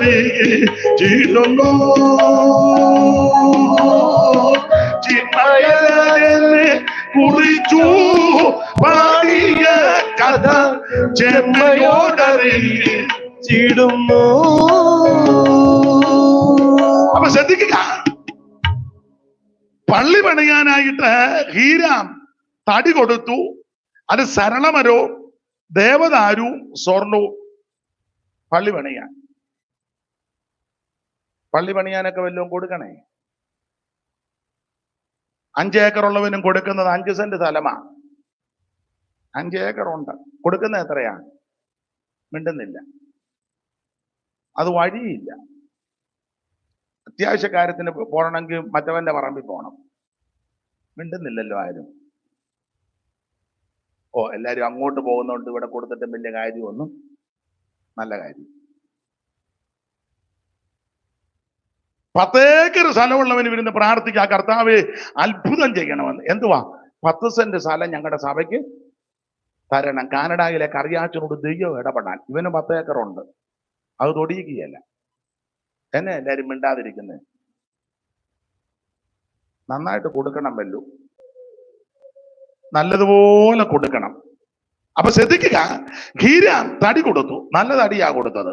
ഏതാ തടിയുടെ പേരെന്നാ? തടിയുടെ പേര് സരളമരം, ദേവദാരി. പണ്ടൊരാള് പറഞ്ഞു സരള മരം കൊടുത്തായിരുന്നു. അപ്പം വേറൊരാള് പറഞ്ഞു അവള് മരമേ കൊടുത്തോളൂ എന്ന് ചോദിച്ചു. അപ്പൊ സരളമരം കൊടുത്തു, പിന്നെ ദേവദാരു, സ്വർണവും ദേവദാരു ഒക്കെ കൊടുക്കണം. എന്തിനാ നമ്മൾ കൊടുക്കും? ദേവദാരു പൂത്തെന്നും പറഞ്ഞ് പാടി നടക്കുക. ഒന്നും അറിയാൻ മേല. കോളേജിന്റെ സൈഡിൽ കൂടെ 4 മണി വിട്ട സമയത്ത് നീ പാടിയതാ, ഏതാ? ഒന്നും അറിയാൻ മേല. ദേവദാരു പൂത്തെന്ന്. ഇപ്പോഴല്ല, പണ്ട് പാടിയ കാര്യമാണ് ഞാനീ പറഞ്ഞത്. ഇപ്പൊ പിന്നെ വേറെ പാട്ടാ, സിയോൻ സഞ്ചാരി ഞാൻ. ആയിക്കോട്ടെ, അത് പാടുന്നുണ്ടേ കുഴപ്പമില്ല. അപ്പൊ ദേവദാരു കൊടുത്തു, സരളവൃക്ഷം കൊടുത്തു, പൊന്നുമൊക്കെ കൊടുത്തു. ഇതെല്ലാം കൊടുത്ത് ശലോമോൻ അതിന് പ്രതിഫലമായിട്ട് പുള്ളിക്ക് 20 പട്ടണം കൊടുത്തെന്ന. ഒന്നുകൂടെ വായിച്ചു. ശലോമോൻ രാജാവ് ഹീരാമിന് ഗലീല ദേശത്ത് 20 പട്ടണം കൊടുത്തു. 20 പട്ടണം കൊടുത്തു. ശലോമോൻ ഹീരാമിന് കൊടുത്ത പട്ടണങ്ങളെ ഹീരാമിന് കൊടുത്ത പട്ടണം കാണേണ്ടതിന് അവൻ സോരിൽ നിന്ന് വന്നു. സോർ രാജാവ് അവിടുന്ന് ഇവിടെ വന്നു. എന്നാൽ അവന് ബോധിച്ചില്ല. ബോധിക്കാത്ത സ്ഥലമായി കൊടുത്തത്. ബോധിച്ചില്ല. ചിലര് കൊടുക്കും, ഗുണം വരികയല്ല. കൊടുത്തെന്ന് പേരും കിട്ടിയവന് ഗുണം വന്നോ? അതുമില്ല. ഇവര് പേരെടുക്കും. കൊടുത്തു വർഷങ്ങളായിട്ട് കൊടുത്തു. നല്ല കാര്യം. ചിലര് ആഹാരം കൊടുക്കും, വയറ് നിറച്ച് കൊടുക്കുകയല്ല, കൊടുത്തെന്ന് പേരും. എനിക്കറിയാവുന്ന ഒരു വീടുണ്ടായിരുന്നു, കൊടുക്കുകയല്ല, കൊടുക്കും വയറ് നിറച്ച്. ഈ ആഹാരം വയറ് നിറച്ച് കൊടുക്കണം. ഒത്തിരി വിഭവങ്ങള് കൊടുക്കുന്നതല്ല വിഷയം. ചിലപ്പോൾ ഒരു ചമ്മന്തിയെ കാണുമ്പോൾ മുളക് ഉടച്ചതായിരിക്കും, പക്ഷെ അത് വയറ് നിറച്ച് കൊടുക്കണം. ഇത് കൊടുത്തെന്ന് പേരും അവന് ഗുണം വന്നോ? അവൻ പിന്നെ നോക്കിയിരിക്കുക. ഇവരോട് ചോദിക്കുന്നുമില്ല. ഇല്ലെങ്കിൽ നമുക്കറിയാം ഇല്ലെന്ന്. ചിലരുണ്ടെങ്കിലും കൊടുക്കുകയല്ല. അങ്ങനെയുള്ള ധാരാളം ആൾക്കാരുണ്ട്. വയറ് നിറച്ച് കൊടുക്കണം. ആഹാരം കൊടുക്കുന്നത് ഒരു വലിയ അനുഗ്രഹമാണ്. അത് വയറ് നിറച്ചവർക്ക് കൊടുക്കണം. ദൈവത്തിന് മഹത്വം. ആഹാരം മാത്രം, അത് എന്ത് കൊടുത്താലും നല്ലത് കൊടുക്കണം. അതിന് ഏറ്റവും വലിയ തെളിവാ സ്വർഗത്തിലെ ദൈവം മനുഷ്യവർഗത്തിന് കൊടുത്തു. എന്ത് കൊടുത്തു? ഏറ്റവും നല്ലവനായ തന്റെ പുത്രനെ കൊടുത്തു. അതാ നമ്മുടെ മാതൃക. ഏറ്റവും മെച്ചപ്പെട്ടതാ പുത്രൻ. ആ പുത്രനെ കൊടുത്തു. ഞാനും നിങ്ങളും ആർക്കെങ്കിലും എന്തെങ്കിലും കൊടുത്താൽ ഏറ്റവും നല്ലത് കൊടുക്കണം. കൂടെ ആരാധിക്കുന്ന സഹോദരിക്ക് വസ്ത്രമില്ല, ഒരു സാരി കൊടുത്താൽ നല്ല സാരി കൊടുക്കണം. അല്ല തട്ടിക്കീറിയതും തുമ്പ് കൂട്ടി തുന്നിയതും ഉറുമ്പരിച്ചത് ഇഷ്ടമില്ലാത്തതുമല്ല കൊടുക്കുന്നത്. അതെല്ലാം പൊതിഞ്ഞ് 5-6 കടലാസ് ഇട്ട് പൊതിഞ്ഞ്. കാരണം ഇവിടെ വെച്ച് എങ്ങും തുറന്ന് നോക്കരുത്. അതിനാ പൊതിഞ്ഞ് അവിടെ ചെന്നിച്ച് പൊതി അടിച്ചടിച്ച് ഊപ്പാട് വരിക. അങ്ങനല്ല, ഏറ്റവും നല്ലത് കൊടുക്കണം. എന്ത് കൊടുത്താലും കർത്താവിന്റെ വേലയ്ക്ക് കൊടുക്കുമ്പോഴും അങ്ങനെയൊക്കെ തന്നെ കൊടുക്കേണ്ടത്. അങ്ങനെ കൊടുത്തിട്ടുള്ളവർക്ക് ആർക്കും ഒരു ദോഷവും വന്നിട്ടില്ല. അവരുടെ സന്തതിയും ദൈവം ഉയർത്തിയിട്ടുണ്ട്. അപ്പൊ ഹീരാമിന് ശലോമോൻ കൊടുത്തു 20 പട്ടണം. പക്ഷെ അത്ര നല്ലതല്ല. പട്ടണം കൊടുത്ത സ്ഥലം പട്ടണം കാണേണ്ടതിന് ഹീരാം വന്നു. അടുത്ത വാക്യം. എന്നാൽ അവന് ബോധിച്ചില്ല. ആർക്ക്? ഹീരാമിന് ബോധിച്ചില്ല. ബോധിക്കാത്തതായി കൊടുത്തത്. അടുത്തത്. സഹോദര, നീ എനിക്ക് തന്ന ഈ പട്ടണങ്ങൾ എന്ത്? എന്റെ സഹോദര, നീ എനിക്ക് തന്ന ഈ പട്ടണം എന്ത്? ഇതെന്തിനു കൊള്ളാം? കാരണം അങ്ങനത്തെ സ്ഥലമായി കൊടുത്തത്. ഇത് ഗലീല പ്രദേശമൊക്കെ ആയി കൊടുത്തത്. പിന്നീട് പഠിച്ചു വരുമ്പോൾ ഈ സ്ഥലത്തിന് വേറെ കുഴപ്പടിയുണ്ട്. യെശയ്യാ പ്രവചനം 9-ാം അധ്യായം പഠിക്കുമ്പോൾ ഈ സ്ഥലത്തെ പറ്റി വായിക്കുന്നത് അന്ധകാരം നിറഞ്ഞ സ്ഥലമായിരുന്ന. വായിച്ച് 9-ന്റെ 1-ഉം 2-ഉം പെട്ടെന്ന് വായിച്ചു. എന്നാൽ കഷ്ടതയിലിരുന്ന ദേശത്തിന് തിമിരം നിൽക്കുകയില്ല. അപ്പൊ ഇത് കഷ്ടതയുടെ ദേശമാ, തിമിരമുള്ള ദേശം. അടുത്തത്. പണ്ട് അവിടുന്ന് സെബുലൂൻ ദേശത്തിനും നഫ്താലി ദേശത്തിനും ഹീനത വരുത്തിയെങ്കിലും പിന്നത്തേതിൽ അവൻ കടൽ വഴിയായി യോർദാൻ അക്കരെയുള്ള ജാതികളുടെ മണ്ഡലത്തിന് മഹത്വം വരുത്തും. ഇത് ജാതികളുടെ ഗലീല എന്നാ പറയുന്നത്. അടുത്തത്. പിന്നെ ഇരുട്ടിൽ നടന്ന ജനം വലിയൊരു വെളിച്ചം കണ്ടു. അന്ധതമസ്സുള്ള ദേശത്ത് പാർത്തവരുടെ മേൽ പ്രകാശം ശോഭിച്ചു. അത് എല്ലാ വാക്യങ്ങളും എല്ലാ ഭാഗവും എടുക്കുന്നില്ല. ഈ ദേശത്തിന്റെ കുഴപ്പടി അന്ധതമസ്സുള്ള ദേശം, ഇരുട്ടുള്ള ദേശം, അന്ധകാര നിബിഡമായ ദേശം, പ്രകാശമില്ലാത്ത ദേശം, തിമിരമുള്ള ദേശം, കഷ്ടതയുള്ള ദേശം. അതുകൊണ്ടാ ഹീരാൻ ചോദിച്ചത്, എന്തുവാ ഇതൊക്കെ തന്നു? ഹീരാമാരാ വലിയ ധനാഢ്യനാ, ശലോമോനാരാ ഇതുപോലെ ബുദ്ധിയുള്ളവൻ. ബുദ്ധി കൊണ്ടാ ഇങ്ങനെ കൊടുത്തത്. അപ്പം ചാകാൻ നേരത്ത് പറഞ്ഞേച്ച് പോയി, നീ നല്ല ബുദ്ധിമാനല്ലേ എന്ന്. പുള്ളി അതിനെല്ലാം കൈകാര്യം ചെയ്തു. അപ്പൊ ശലോമോൻ ബുദ്ധിയോടെ പുള്ളിക്കിരിക്കട്ടെ. അങ്ങനെയൊക്കെ ഈ സ്ഥലം കൊടുത്തു. പക്ഷെ ഇത് ഹീനതയും അന്ധകാരവും തിമിരവും കഷ്ടതയും ഒക്കെയുള്ള വല്ലാത്ത സ്ഥലമാ ഈ ദേശം. പക്ഷേ നിങ്ങൾ ഒരു കാര്യം പഠിക്കണം, ആ ദേശത്തായിരുന്നു യേശുവിന്റെ ആദ്യത്തെ ശുശ്രൂഷ. ഗലീല സ്ഥലം. കാരണം ഇത് ഹീനതയുള്ള ദേശമാണ്. അതുകൊണ്ട് ആദിമ നൂറ്റാണ്ടിലെ അപ്പോസ്തലന്മാരെല്ലാം കൂടെ മാളികമുറി കൂടി 120 പേര് കൂടുന്ന സംഘം ദൈവത്തെ മഹത്വപ്പെടുത്തി പരിശുദ്ധാത്മ നിറവിനായി കാത്തിരുന്നപ്പോൾ ഓരോരുത്തരുടെ മേൽ പരിശുദ്ധാത്മാവ് വന്നു. അന്യഭാഷ അവര് സംസാരിച്ചു, ആത്മാവ് ഉച്ചരിപ്പാൻ നൽകിയതുപോലെ അന്യഭാഷയൊക്കെ സംസാരിച്ചു. വൻ കാര്യങ്ങളാണ് ഇവർ പ്രസ്താവിക്കുന്നത്. 18 ഭാഷക്കാർക്കും പിടികിട്ടി, അവർക്കെല്ലാം പിടികിട്ടി ഇവർ പറയുന്ന കാര്യം. അപ്പൊ അവര് ചോദിച്ചൊരു പദമുണ്ട്, ഇവരെല്ലാം ഗലീലക്കാരല്ലേ എന്ന്. ഇവരെല്ലാവരും എന്ന് പറഞ്ഞാൽ ഗലീലക്കാർക്ക് വലിയ വിദ്യാഭ്യാസമില്ല, പക്ഷെ ഇവർ വെച്ചലക്കുന്നത് അപൂർവമായ വൻകാര്യമാണ്. അപ്പൊ വന്നവര് പറഞ്ഞു ഇവരെല്ലാം ഗലീലക്കാരല്ലേ. സ്തോത്രം. അപ്പൊ ഗലീലക്കാരെ ആ വിധത്തിൽ താഴ്ത്തിക്കെട്ടിയാ കാണുന്നത്. പക്ഷെ യേശു ആദ്യം ചെന്നത് അങ്ങോട്ടാണ്. ഞാന് ഇങ്ങനാ പറയുന്നത്, നിങ്ങൾക്കും അറിവുള്ള കാര്യമാണ്. ഈ ഹീരാമിന്റെ ധനം കൊണ്ട് ഈ സ്ഥലം റെഡിയായില്ല. ശലോമോന്റെ ബുദ്ധി കൊണ്ടും ഈ സ്ഥലത്തിന് മെച്ചം വന്നില്ല. പക്ഷേ ശലോമോനിലും വലിയവനായവൻ, ദൈവാലയത്തെക്കാൾ വലിയവനായവൻ, യോനയിലും വലിയവനായവൻ, സ്വർഗത്തെക്കാൾ വലിയവനായവൻ വന്നപ്പോൾ ആ ഹീനത മുഴുവൻ മാറി. മാത്രമാണോ യേശുവിന്റെ അപ്പോസ്തലന്മാര് പ്രധാനപ്പെട്ട ആൾക്കാരെല്ലാം ഗലീലക്കാരല്ലേ. കർത്താവ് ഗലീല കടപ്പുറത്തൂടെ നടക്കുമ്പോ, ഗലീല കടപ്പുറത്തൂടെ അങ്ങനെ ഗലീല കടപ്പുറത്തൂടെ നടന്നപ്പോ 2 പേര് വീശുന്നു. ആരൊക്കെയാ?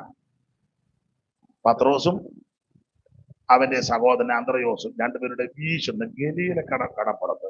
ഏതാ? ഹീനതയുള്ള, തിമിരമുള്ള, അന്ധകാരമുള്ള, കഷ്ടതയുള്ള, ബുദ്ധിമുട്ടുള്ള ആ സ്ഥലത്ത് നിന്ന് ആദ്യം 2 എണ്ണത്തിന് ഇങ്ങെടുത്തു. സ്തോത്രം. അവിടുന്നായിരുന്നു 2 എണ്ണം ഇനി വരാൻ പറഞ്ഞു. വീശുന്നു. കർത്താവിന് മനസ്സിലായി മീൻ പിടിക്കാൻ കൊള്ളാം, വരാൻ പറഞ്ഞു അന്ത്രയോസിനെയും പത്രോസിനെയും. അത് കഴിഞ്ഞ് പിന്നെ അതിലെ കൂടെ അങ്ങോട്ട് പോയപ്പോൾ 2 പേര് വല നന്നാക്കുന്നു. ആരാ? യോഹന്നാനും അവന്റെ സഹോദരൻ യാക്കോബും, സെബദി മക്കള് നന്നാക്കുന്നു. അപ്പൊ യേശുവിന് മനസ്സിലായി ഇവരെ നന്നാക്കാൻ കൊള്ളാം, വരാൻ പറഞ്ഞു. 2 എണ്ണം വീശുന്നു, 2 എണ്ണം നന്നാക്കുന്നു. നമ്മൾ ഇതിലൊന്നും വീശുന്നുമില്ല, നന്നാക്കുന്നതിൽ വെറുതെ വന്നുറങ്ങുക. അപ്പൊ യേശു ക്രിസ്തു കന്നിപ്രസംഗം നടത്തിയത് ഈ സ്ഥലത്താ. എല്ലാവരും കൊള്ളുകയെന്ന് പറഞ്ഞ സ്ഥലം. ആർക്കും ഇഷ്ടപ്പെടാത്ത വ്യക്തികള് യേശുവിന് ആവശ്യമാ. ഞാൻ അധികം ദീർഘമാക്കുന്നില്ല. ആ സ്ഥലത്ത് വന്ന് യേശു സുവിശേഷം അറിയിച്ചു. അതാ മർക്കോസ് 1:14. ഇനി വായിച്ച സുവിശേഷം കേട്ടാൽ എന്ത് സംഭവിക്കും? 1:14. മർക്കോസ് 1:14. എന്നാൽ യോഹന്നാൻ തടവിൽ ആയ ശേഷം യേശു ഗലീലയിൽ ചെന്ന് ദൈവരാജ്യത്തിന്റെ സുവിശേഷം പ്രസംഗിച്ചു. ദൈവരാജ്യത്തിന്റെ സുവിശേഷം പ്രസംഗിച്ചു. അടുത്തത് കാലം തികഞ്ഞു, ദൈവരാജ്യം സമീപിച്ചിരിക്കുന്നു. ദൈവരാജ്യം സമീപിച്ചിരിക്കുന്നു, മാനസാന്തരപ്പെടണം. അപ്പോൾ ശരി, ശ്രദ്ധിക്കുക, ഓടിച്ചു പറയാ. ഒന്ന്, ഈ സുവിശേഷം കേട്ടാൽ മാനസാന്തരം ഉണ്ടാകും. മാനസാന്തരം എന്തുവാ ഈ മാനസാന്തരം? ഒറ്റ വാക്ക് പറഞ്ഞാൽ തിരിഞ്ഞു വരണം. നേരത്തെ ചെയ്തതും പറഞ്ഞതും പ്രവർത്തിച്ചതും കാട്ടിക്കൂട്ടിയതൊന്നും ഇനി പാടില്ല. മാനസാന്തരപ്പെട്ട് കഴിക്കുമ്പോൾ ഒരു തിരിഞ്ഞു വരവാ. പഴയ വഴി കൂടെ നടക്കരുത്, പഴയ വഴിയിൽ പോകരുത്, പണ്ടത്തെ കാര്യങ്ങളിലേക്കൊന്നും ഇനി ഇടപെടരുത്. നീ ഒരു പുതിയ വഴിയിലേക്ക് പ്രവേശിക്കുക. അതാ ഈ മാനസാന്തരം. എല്ലാം വിവരിക്കുന്നില്ല, വിസ്തരിക്കുന്നില്ല. ഇന്നലെ വന്ന കർത്തദാസൻ ചില കാര്യം പറഞ്ഞു കാണാം. നാളെ വരുന്ന പ്രഗത്ഭനായ കർത്തദാസന് അദ്ദേഹവും പറഞ്ഞു. തിരിഞ്ഞു വരവ് മാത്രമാണോ മാനസാന്തരം എന്ന് പറഞ്ഞാൽ വഷളത്വം വിടുന്നതാ. വഷളത്വം അപ്പോസ്തല പ്രവൃത്തിയിൽ എഴുതിയിട്ടുണ്ട്. നീ വഷളത്വം വിട്ട് മാനസാന്തരപ്പെടണമെന്ന.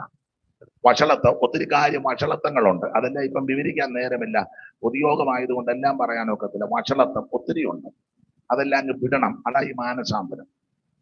അപ്പൊ ഈ ഒന്ന്, സുവിശേഷം കേട്ടാൽ മാനസാന്തരം ഉണ്ടാകും. ഒരു തിരിഞ്ഞു വരവാ. പഴയ വഴി കൂടെ പോകരുത്. ഞാൻ അധികം വിവരിക്കുന്നില്ല. 2, സുവിശേഷം കേട്ടാൽ സ്നാനം നടക്കും. യെരൂശലേം പള്ളിയിൽ പോയിച്ച് തിരിച്ചു വരിക. ഷണ്ണൻ തേരിനകത്തിരുന്ന് വായിക്കുക യെശയ്യാ പ്രവചനം 53. അപ്പം പീലിപ്പോച്ചനോട് പറഞ്ഞു, വേണ്ട അങ്ങോട്ട് എല്ലാം പറഞ്ഞു. ഗസയ്ക്കുള്ള നിർജ്ജന ദേശം ഓടി തേരിനോട് ചേർന്നു. തേരെ കയറാൻ പറഞ്ഞ് കയറിയപ്പം പുള്ളി ഇരുന്ന് വായിച്ചോണ്ടിരിക്കുക. ഫേസ്ബുക്ക് ഒന്നുമല്ല, വേദപുസ്തകമാണ്. വേദപുസ്തകമാണെന്ന് എഴുതിയിട്ടില്ല, തോൽ ചുരുളാണ് തിരുവെടുത്ത് എഴുതിയത്. അപ്പൊ ചോദിച്ചു, എന്തുവാ വായിക്കുന്നത്? ദൈവവചനം. ഏത് ഭാഗമാണ്? 53 യെശയ്യാവ്. അതിലേത് വിഷയമാണ്? അറക്കാനുള്ള ആടെ പോലെ എണ്ണുന്ന ഭാഗമാണ്. ആരെ പറ്റിയാണ് എഴുതിയിരിക്കുന്നത്? വായിക്കുന്നുണ്ടല്ല ഉള്ളു. ചിലര് എന്നും വായിക്കും, ഒന്നും മനസ്സിലാകുന്നില്ല, എന്നും അങ്ങ് വായിക്കുക. ചിലർക്ക് വായനാ ഭാഗമുണ്ട്. സമയമാകുമ്പോൾ ഒരാളുണ്ട്, പുള്ളി വന്ന് വായനാ ഭാഗം തുറന്നങ്ങ് വായിക്കുക. ഇതെന്നാന്ന് പുള്ളിക്കും അറിയാൻ മേല, കേൾക്കുന്നവർക്കും അറിയാൻ മേല. ചിലർ ശ്രദ്ധിക്കത്തുമില്ല. അപ്പൊ ഇതങ്ങ് വായിക്കുന്നതല്ലാതെ ഇതിനെപ്പറ്റി ഗ്രഹിക്കുന്നൊന്നുമില്ല. അപ്പൊ ചോദിച്ചു, ഗ്രഹിക്കുന്നുണ്ടോ? അയ്യോ, ഒരുവൻ പൊരുൾ തിരിച്ചു തരാൻ ഞാൻ എങ്ങനെ ഗ്രഹിക്കും? അപ്പോൾ ഷണ്ണനോട് പീലിപ്പോച്ചൻ പൊരുൾ തിരിച്ചു കൊടുത്തു. വായിച്ച ഭാഗം അവിടെ എഴുതിയിരിക്കുന്നത്, ആ വായിച്ച ഭാഗത്തിൽ നിന്ന് സുവിശേഷം പറഞ്ഞെന്ന 8-ാം അധ്യായത്തിന്റെ 35 മുതൽ വായിച്ചേ. ഫിലിപ്പോസ് ഈ തിരുവെഴുത്ത് ആധാരമാക്കി അവനോട് യേശുവിനെ കുറിച്ചുള്ള സുവിശേഷം അറിയിപ്പാൻ തുടങ്ങി. അപ്പൊ യേശുവിനെ കുറിച്ചുള്ള സുവിശേഷം ഫിലിപ്പോസ് ഷണ്ണനോട് സുവിശേഷം അറിയിച്ചു, യേശുവിനെ പറ്റി. അങ്ങനെ സുവിശേഷം അറിയിച്ച് ഈ തേരിൽ ഇങ്ങനെ മുൻപോട്ട് പോകയാ. കുറച്ചു ദൂരം ചെന്നപ്പം വെള്ളമുള്ള ഒരു സ്ഥലത്ത് വന്നു. അപ്പൊ ഷണ്ണൻ ഫിലിപ്പോസിനോട് പറയാ, വെള്ളം എന്നെ ദാഹിക്കുന്നു? അല്ലല്ല, സ്നാനപ്പെടണം. അപ്പൊ അതിന്റെ അർത്ഥം എന്നാ? ശരിക്ക് സുവിശേഷം പറഞ്ഞാൽ അതിനകത്ത് സ്നാനവും പറയണം.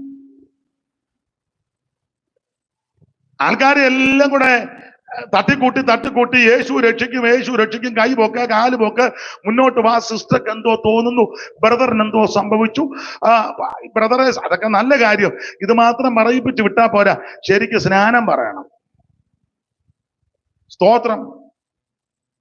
ശരിക്ക് സുവിശേഷം പറയുന്നുണ്ടെങ്കിൽ സ്നാനമാ. പണ്ടത്തെ യോഗമൊക്കെ അങ്ങനെ, കൺവെൻഷനൊക്കെ അങ്ങനെ. സാധാരണ ദൈവദാസന്മാരെയൊക്കെ വിളിക്കുമ്പം തലേന്നും പിറ്റേന്നും ഒക്കെ വരുന്നൊരു ചോദിക്കും, ഇന്നലെ എന്തുവാ പറഞ്ഞെന്ന്. അപ്പൊ ആദ്യത്തെ ദിവസം വിളിക്കുന്ന ആള് മാനസാന്തരമായിരിക്കും മിക്കവാറും പ്രസംഗിക്കുന്നത്. 2-ാം ദിവസം വരുന്ന ആള് സ്നാനത്തെ പറ്റി പറയും. 3-ാം ദിവസം വരുന്ന ആൾ അഭിഷേകത്തെ പറ്റി പറഞ്ഞു. 4-ാം ദിവസം ഉണ്ടെങ്കിൽ വരുന്ന ആള് വേർപാടിനെ പറ്റി പറഞ്ഞു. പിന്നെ 5ഉം 6ഉം ഒക്കെ ഉണ്ടെങ്കിൽ മുഴുവൻ ഉപദേശ വിഷയങ്ങളാണ്. ഇങ്ങനെ ആ പണ്ടത്തെ യോഗം. ഇപ്പോഴത്തെ യോഗം എല്ലാവരും വിടുതൽ പറയും. 7 ദിവസവും വിടുതലാണ്. 1-ാം ദിവസം നേരെ നിന്ന് തങ്കെ തള്ളി താഴെ കിട്ടും. 2-ാം ദിവസം വന്ന പുള്ളി പറഞ്ഞു, താഴെ വീടരുത്, ഒരു പരുവത്തിനെ ഇതിന് കൊടുക്കുന്നതാണ് നല്ലത്. 3-ാം ദിവസം വന്ന പുള്ളി പറഞ്ഞു, ഇന്ന് രാത്രി ചിലതൊക്കെ നടക്കുമെന്ന്. ശരിയാ, കുറെ പേര് ഇടയ്ക്കിടയ്ക്ക് നടന്നു പോയി, കുറെ പേര് യോഗം കഴിഞ്ഞ് നടന്നു പോയി, ഒരു പുള്ളി നടന്നു പോയി. ചിലതൊക്കെ ഇന്ന് നടക്കും. വേറെ ചില പറഞ്ഞ എന്തെന്നില്ലാത്തൊരു സാന്നിധ്യം വന്നതുകൊണ്ട് എനിക്കൊന്നും മിണ്ടാൻ മേലെന്ന്. അങ്ങനെ ഉണ്ട്, എനിക്കൊന്നും മിണ്ടാൻ മേലെന്ന്.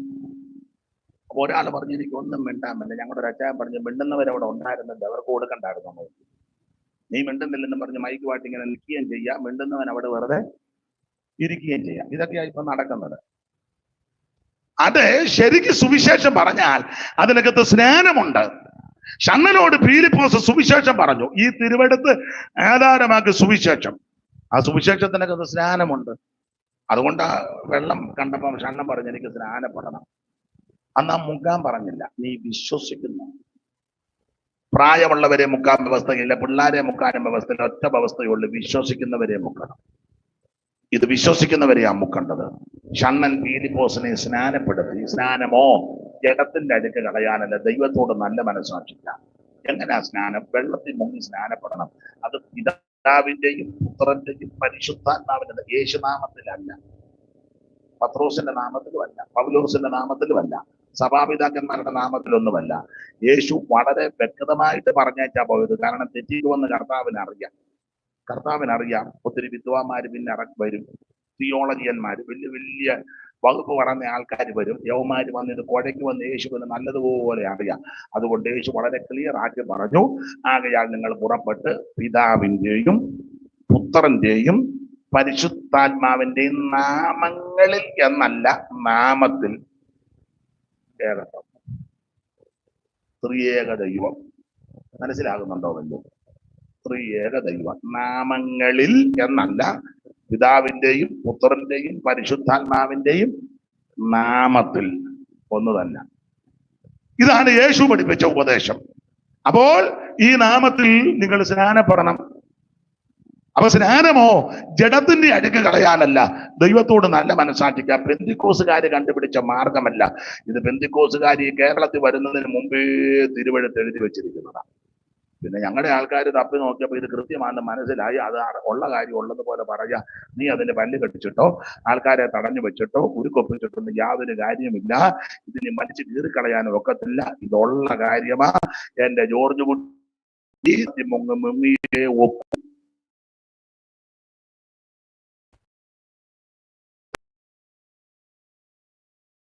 പുത്രന്റെയും പരിശുദ്ധാത്മാവിന്റെ നാമം.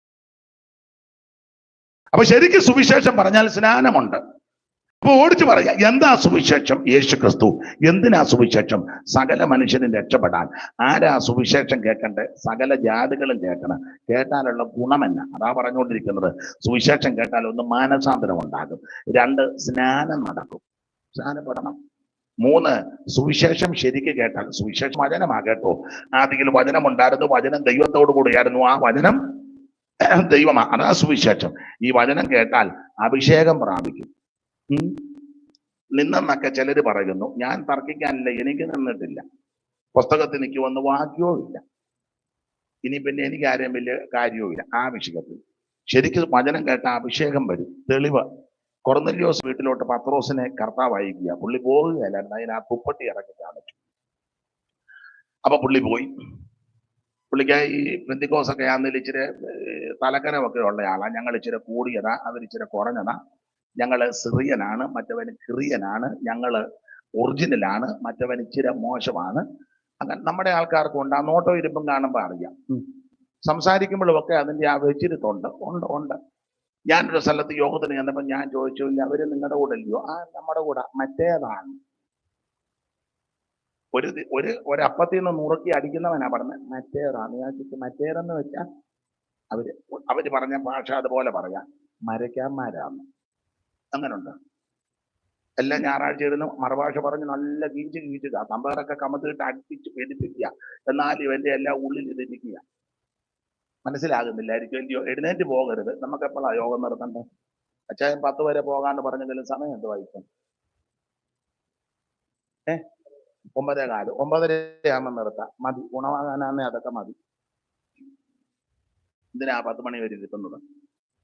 സഹോദരിമാർക്ക് ചോദിക്കട്ടെ, 9:30 നിർത്തട്ടെ അമ്മ അത് മൊത്തം വായിക്കാൻ തോന്നുന്നു. 9:00 നിർത്തട്ടെ. ദൂരെയൊക്കെ പോകൊണ്ട് വണ്ണപ്പുറത്ത് നിന്നൊക്കെ വന്നവര് കാണും. ആരെങ്കിലും വന്ന് കാണും ഓടുന്നത്. ദൂരെ നിന്നൊക്കെ വന്നവര് കാണും. വണ്ടി കിട്ടും. നിങ്ങൾ വണ്ടി കിട്ടിട്ടുണ്ടോ? ഇല്ല. അപ്പൊ പിന്നെ നേരത്തെ വിടാം. അപ്പൊ ശ്രദ്ധിക്കുക. ശരിക്ക് സുവിശേഷം കേട്ടാൽ സ്നാനം നടക്കും. ശരിക്ക് സുവിശേഷം കേട്ടാൽ അഭിഷേകം പ്രാപിക്കും. പത്രോസ് കൊർന്നല്യോസിന്റെ വീട്ടിൽ ചെന്നു. ഉടനെ കൊർന്നല്യോസ് പറഞ്ഞു, യോ വന്നത് ഉപകാരം. ഇവിടെ ചില ആൾക്കാരൊക്കെ പറഞ്ഞു, നീ വരികയല്ലെന്ന്, നീ അവിടൊക്കെ പോവുള്ളൂ, ഇവിടൊക്കെ വരികയല്ലെന്ന്. അങ്ങനെയൊക്കെ നമ്മളെ പറ്റിയും പറയുകയല്ലേ. ചിലക്ക് ഓരോ ധാരണകളാ ഓരോരുത്തരെ പറ്റി. എന്നോടൊരാൾ ചോദിച്ചു, സ്തോത്രം, എന്നോട് ചോദിച്ചതാ, വലിയ ആൾക്കാർ മരിക്കുമ്പോഴേ പോവുള്ളൂ. ഞാൻ പറഞ്ഞു, പോടാന്ന് പറഞ്ഞ്, ആര് മരിച്ചാലും അവസരം കിട്ടിയാൽ ഞാൻ അവിടെ പോകും. വലുതൊന്നോ ചെറുതൊന്നോ ഒന്നുമില്ല. ഇല്ല, ഞാൻ പോകും. അല്ല, അവന്റെ അങ്ങ് ഓരോ ചിന്തയാ. കാരണം അവൻ വലിയ 2-3 അടക്കത്തിന് എന്നെ കണ്ടു. അവനും അവിടെ വന്നോളാം. അതാ ഞാൻ ചെറിയ അടക്കത്തിന് പോയിട്ട് ഇവൻ വന്നുമില്ല, എന്നെ കണ്ടുവരാം. അതാ അവൻ എന്നോട് ചോദിക്കുക. ഞാൻ ചെറുത് എല്ലായിടത്തും പോകും. അത് സഭാ വ്യത്യാസം കൂടാതെ അവസരം കിട്ടിയാൽ പോകും. ദുഃഖഭവനത്തിന് ദൈവത്തിന്റെ മകൻ. ഒരു ദിവസം കഴിഞ്ഞ ദിവസം ഞങ്ങൾ പറഞ്ഞു, ഒരു ദിവസം തന്നെ 8 മരണ വീട്ടിൽ പോയി. 8 മരണ വീട്ടിൽ. യോഗവും മുടക്കിയില്ല പകല്. അതിനുശേഷം യോഗത്തിനും വന്ന് സംബന്ധിച്ചു. ഒരു തള്ളയെ കാണാൻ പോയപ്പം ഡെഡ് ബോഡിയുടെ അടുത്ത് ആരുമില്ല. വെളുപ്പിനെയാ ചെന്നത്. അവരുടെ കുഴപ്പമില്ല. അവര് രാത്രി മുഴുവൻ പാട്ട് പാടി വെച്ച് പല്ല് തേക്കാനങ്ങാണ്ട് പോയ സമയത്താണ് ഞങ്ങൾ ചെന്നത്. ഞങ്ങൾ ചെന്നപ്പോ കുട്ടിയമ്മ തന്നെ കിടക്കുക. അതിന് ഞാനും ചൂപ്പാസും കൂടെ തന്നെ ഇരുന്ന് 3 പാട്ട് പാടി. ഇന്നലെ ശബ്ദം കേട്ടോണ്ട് അതുങ്ങളെല്ലാം പെട്ടെന്ന് പല്ല് തേച്ചേച്ച് ഓടി വന്ന് 6:15 പ്രാർത്ഥിച്ചേച്ച് അവിടെ നടന്നു. പിന്നെ വേറെ പല സ്ഥലങ്ങളിൽ പോകും. ചെറുതോ വലുതോ അല്ല വിഷയം. സകല ആൾക്കാരും ദൈവത്തിന് വിലയേറിയവരാ. ഭൂമിയുള്ള വിശുദ്ധന്മാരോ അവൻ എനിക്ക് പ്രസാദമുള്ള ശ്രേഷ്ഠന്മാരാ.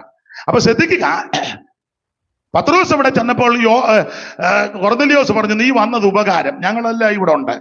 പത്രോസ് തിരുവചനം പറഞ്ഞു, വാ തുറന്ന് തിരുവചനം പറഞ്ഞു.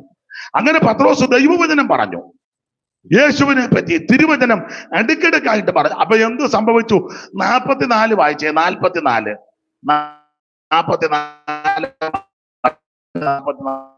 പെട്ടെന്ന് വായിരുന്നു. ഈ വാക്കുകളെ പത്രോസ് പ്രസ്താവിക്കുമ്പോൾ തന്നെ വചനം കേട്ട എല്ലാവരുടെ മേലും പരിശുദ്ധാത്മാവ് വന്നു. അവർ അന്യഭാഷകളിൽ സംസാരിക്കുന്നു. അപ്പൊ ശരിക്കും സുവിശേഷം പറഞ്ഞാൽ പരിശുദ്ധാത്മാവിന്റെ അഭിഷേകം പ്രാപിച്ച് അന്യഭാഷാ ഭാഷണത്തിൽ ദൈവത്തെ മഹത്വപ്പെടുത്തും. എന്താ സുവിശേഷം? അപ്പൊ എന്താണ് സുവിശേഷം? ഓടിച്ചു പറഞ്ഞു നിർത്താം. യേശു ക്രിസ്തു. എന്തിനാ സുവിശേഷം? സകല മനുഷ്യനും രക്ഷപ്പെടാൻ. ആരാ കേൾക്കേണ്ടത്? സകല ജാതികളും ഇത് കേൾക്കണം. കേട്ടാനുള്ള ഗുണമെന്ന? 1, മാനസാന്തരം വരും. 2, സ്നാനം നടക്കും. 3, അഭിഷേകം പ്രാപിക്കും. തീർന്നില്ല. സുവിശേഷം ശരിക്ക് കേട്ടാൽ വേർപാടുണ്ടാകും. ലോകത്തിൽ നിന്ന് വേർപാടല്ല, ലോകത്തിലുള്ള പലതിനോടും വേർപാട്. ചെല്ലു ചിന്തിക്കുക, സുവിശേഷം കേട്ടാൽ വേർപാടാണ്, ഞങ്ങൾ ഇനിയും വരുന്നില്ല. ആ വേർപാടല്ല, ലോകത്തിൽ നിന്ന് മാറ്റപ്പെടുന്ന കാര്യമല്ല, ലോകത്തിലുള്ള പലതിനോടും വേർപാട് പാലിച്ച് വേണം ജീവിക്കാൻ. ഈ പെന്തിക്കോസുകാരെക്കായാലും പഴക്കം ബ്രദറുകാർക്കാ. കേരളത്തില് ക്രൈസ്തവ ലോകത്തില് ഈ ബ്രദറുകാർക്ക് മുൻപ് ഒരു ഗ്രൂപ്പ് ഉണ്ടായിരുന്നു, വിയോജിത പ്രസ്ഥാനം, വിയോജിതര്. അതിന്റെ പ്രഥമ അധ്യക്ഷനായിരുന്നു സൈമൺ സാറ്. വിയോജിതര് എന്ന് പറഞ്ഞ വാക്കിന്റെ ഒരർത്ഥം സമുദായത്തിലെ പല ആചാരങ്ങൾ അനുഷ്ഠാനങ്ങളോട് യോജിക്കാൻ പറ്റുന്നില്ല, കാരണം പലതും വചനപ്രകാരം ഉള്ളതല്ല. അപ്പൊ അത് യോജിക്കാതെ വന്നത് കൊണ്ട് വിയോജിപ്പുണ്ടായി. അതാണ് വിയോജിതര്. അപ്പൊ സാറ് നന്നായിട്ട് ഉപദേശമൊക്കെ പറഞ്ഞ് വചനമൊക്കെ പറഞ്ഞ് ഇത് അംഗീകരിക്കാത്ത പലരുണ്ട്. ഇവർക്ക് അറിയാൻ സത്യം ഇതാന്ന്, പക്ഷെ ഉൾക്കൊള്ളുകയില്ല. അപ്പൊ അവര് കടന്നു വരാൻ വേണ്ടി നല്ല പാട്ടുകളൊക്കെ സാറ് എഴുതി. അപ്പോൾ ആ പാട്ടിലെ ചില വരികളൊക്കെ ഉണ്ട്. ആ വരി ഇങ്ങനെ, വാമേലെ ബാനോനെ വിട്ടുടനെ ക്ഷേമമായി പോരിക നാട്ടിലേക്ക്. അപ്പൊ 1-2 വരിയുണ്ട്. ബാങ്കുകൾ, ചിട്ടികൾ, കമ്പനികൾ തീങ്ക് ചെയ്യും കളിഷോടതികൾ. അപ്പൊ ഇതെല്ലാം വിട്ടേച്ച് വരണം. ബാങ്ക്, ചിട്ടി, കമ്പനി തീങ്ക് ചെയ്യുന്ന കളിഷോടതി. ഷോടതി എന്ന് പറഞ്ഞ ഭാഗ്യക്കുറി. ആദിമ നൂറ്റാണ്ടിൽ അല്ലെങ്കിൽ ആരംഭകാലത്ത് ദൈവകൃപയുള്ളവരും ദൈവത്തെ വിശ്വസിക്കുന്നവരാരും ഭാഗ്യക്കുറി എടുക്കത്തില്ല, ലോട്ടറിയെ. ഇപ്പൊ അതല്ല, ഒട്ടുമിക്ക ആൾക്കാർ എടുക്കും. എടുത്തേച്ച് ബൈബിളിന്റെ സൈഡ് വെച്ച് അടിക്കണേ. പേപ്പർ വന്ന ഉടനെ ആണാ നോക്കുന്നത്, നമ്പർ തോന്നുന്നു. ഈ ഒറ്റ നമ്പറിനാ പോകുന്നത്. ജാറും ദൈവം നിന്നെ അടിക്കാൻ സമയമായി. അടിക്കണേ എന്നല്ലേ നീ ഇന്ന് പറയുന്നത്. ജാറും അടി വരും. നിനക്ക് വല്ല രക്ഷയും വരുന്ന ഉയരത്തിൽ നിന്നാണ്. പിന്നെ ശാശു വലിയ മിടുക്കനായതുകൊണ്ട് ഇവനെ ചിലപ്പോൾ ആദ്യം ഒരു 5000 രൂപ നിനക്ക് തരും. ഒരു നമ്പറിനായിരുന്നു പോയോ, ഇല്ല 5000 കിട്ടും, പക്ഷെ ഒറ്റ നമ്പറിനാ. അടുത്ത പ്രാവശ്യം ആ കെട്ട് മുഴുവൻ ഞാൻ എടുക്കും. ഒറ്റ നമ്പറിനാ. ഇല്ല, എനിക്ക് 5 കോടി. പിന്നെ അങ്ങ് ചാർജ് കറക്കിക്കൊണ്ട് നടക്കുക. നീ പകൽ മുഴുവൻ എന്തിയോളം അധ്വാനിച്ച് തരത്ത് ലോട്ടറി അടിക്കുമെന്നും പറഞ്ഞ് മേടിച്ച് നിനക്ക് രാത്രി ഉറക്കവും ഇല്ല. ഇങ്ങനെ അടിക്കണേ, കണ്ണുകളിൽ അടിക്കണേ. അവസാനം ഒരടി അടിക്കും ദൈവം. അതിന് അടി മേടിക്കുന്നതിന് മുന്നേ നീ ദൈവത്തെ വിശ്വസിച്ച് ദൈവത്തിൽ നിന്ന് വല്ലതും പ്രാപിക്കണം. അപ്പൊ ആരംഭകാലത്ത് ഇതിപ്പോ കണ്ടിട്ട് മിക്കവരും ലോട്ടറി എടുക്കുന്നവരാന്ന് തോന്നുന്നു. ആ മുഖം കാണുമ്പോ അറിയാം. ഒരാളെന്റെ ഇടയ്ക്ക് ഒരിക്കൽ വന്ന് പറഞ്ഞു, പക്ഷേ പ്രാർത്ഥിക്കണം, ചില വിഷയമുണ്ട്, ഞാൻ എന്നാ കൊണ്ട് പ്രാർത്ഥിക്കണം. ഏട്ടഞ്ഞു ചോദിച്ചാൽ പറയാം, ഞാൻ ലോട്ടറി എടുത്തിട്ടുണ്ടെന്ന്. ഈ വട്ടുപിടിച്ചവനെയൊക്കെ എന്തോ ചെയ്യാനാ. നിനക്ക് നല്ല ബുദ്ധി ഉണ്ടാകട്ടെ. അയ്യോ, നിനക്ക് രക്ഷ വരുന്ന ഉയരത്തിൽ നിന്നാണ്. അപ്പോൾ ശരിക്ക് സുവിശേഷം കേട്ടാൽ വേർപാട്, ഇത് വേർപാടിന്റെ ഉപദേശമാണ്. ഈ വക്രതയുള്ള തലമുറയിൽ നിന്ന് വേർപെട്ടിരിക്കണം. കൊരിന്ത്യർക്കെഴുതിയ 2-ാം ലേഖനം 6-ാം അധ്യായത്തിന്റെ 14 മുതൽ താഴോട്ട് പഠിക്കുമ്പോൾ വേർപാടിന്റെ ഉപദേശമാണ്. ഗിരകങ്ങൾക്ക് ദൈവാലയത്തോട് എന്ത് യോഗ്യത? നീതിക്കും അധർമ്മത്തിനും തമ്മിലെ പൊരുത്തം ഉണ്ടോ? സ്തോത്രം. ദൈവമക്കൾ കർക്കശമായി വേർപാട് പാലിക്കണം. ശരിക്ക് സുവിശേഷം കേട്ടാൽ വേർപാടുണ്ട്. ലോകത്തോടും പാപത്തോടും ഇമ്പങ്ങളോടും ആഡംബരങ്ങളോടും ലോകമാകത്തോടൊക്കെ കർക്കശമായി വേർപാട് പാലിക്കണം. ഇതൊക്കെ ശരിക്ക് പറയണം. ഇതൊന്നും ശരിക്ക് പലരും പറയുന്നില്ല. അതിന്റെ പോരായ്മകളാണ്. ഞാൻ വിശദീകരിക്കുന്നില്ല, അങ്ങ് നിർത്തുക. ദൈവത്തിന്റെ മഹത്വം. നാളെ വരുന്ന കർത്തൃദാസനൊക്കെ ശക്തമായിട്ട് പറയും. ഇന്നലെയും നന്നായിട്ട് കേട്ടല്ലോ, ഇന്ന് ഇങ്ങനെ ഇരിക്കട്ടെ. അപ്പൊ നിങ്ങൾ ഇന്ന് പറയാ, ഒരു ഉണർവില്ലായിരുന്നെന്ന് നിങ്ങൾ പറയും. ഉണർവ് ഇവിടെ കടന്ന് ചാടിയില്ലെങ്കിൽ അകത്തിത് കയറണം. ഇപ്പൊ എനിക്ക് ഒരു കാര്യം ഉറപ്പാ, ഇത്രയും കാര്യം നിങ്ങൾക്ക് മനസ്സിലായല്ലോ, ഇല്ലേ? അപ്പൊ നിങ്ങൾ പറയാ, ഞങ്ങൾക്ക് ഇതൊക്കെ നേരത്തെ അറിയാനും. അല്ല, അതെനിക്കും അറിയാം. ആരേലും അറിയാത്തവർ വന്നിട്ടുണ്ടെങ്കിൽ, കാരണം ഞാൻ പഠിച്ചതും വിശ്വസിച്ചതും അനുഭവിക്കുന്നതും വിശ്വസിക്കുന്നതും ഒരാത്മാവ് ഭൂലോകത്തെക്കാൾ വിലയേറിയതാണ്. ഈ 3 ദിവസത്തെ മഹായോഗത്തിൽ ഒരാള് രക്ഷിക്കപ്പെട്ടാ മതി, ഈ യോഗം വിജയമാണ്.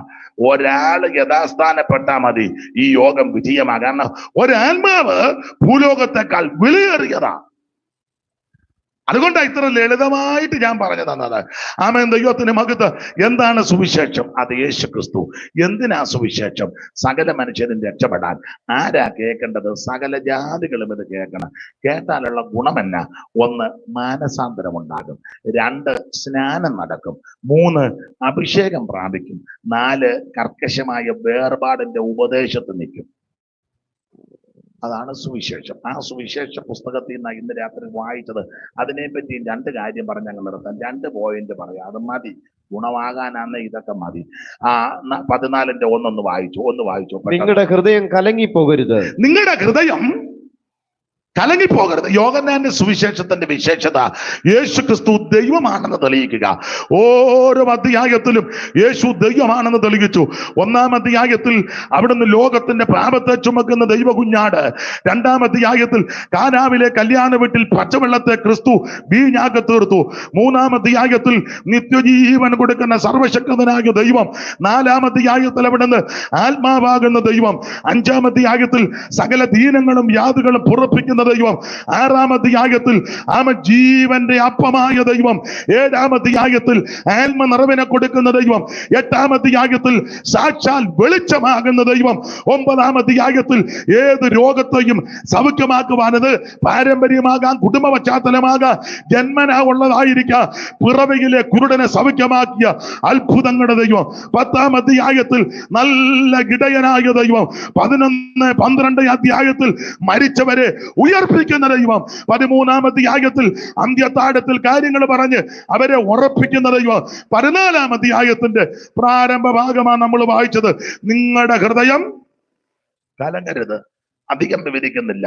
യേശു തിരുവായി മൊഴിഞ്ഞ് പറയുക, നിങ്ങളുടെ ഹൃദയം കലങ്ങരുത്. അതെന്നാ? ഹൃദയം കലങ്ങുന്ന സാഹചര്യവും അന്തരീക്ഷവും ഉള്ള ഒരു കാലത്തിലും സമയത്തിലുമാണ് ഞാൻ നിങ്ങളും ആയിരിക്കുന്നത്. അന്നും ഇന്നും എന്നും നമ്മുടെ ഹൃദയത്തിന് കലക്കം തട്ടുന്ന അനവധി വിഷയങ്ങളുണ്ട്. എന്നാൽ അങ്ങനെയുള്ളവരോട് ഇന്ന് രാത്രിയിലും വചനത്തിൽ കൂടെ പറയുക, നിങ്ങളുടെ ഹൃദയം കലങ്ങരുത്. അതെന്താ അങ്ങനെ പറയാൻ കാര്യം? ഒത്തിരി കാര്യമുണ്ട്. 2-3 കാര്യം പറഞ്ഞങ്ങ് നിർത്താൻ, വിശദീകരിക്കുന്നില്ല. നിങ്ങളുടെ ഹൃദയം കലങ്ങരുത്. അടിമ ശിഷ്യന്മാരോട് ഇതിന്റെ പശ്ചാത്തലം പഠിക്കണം.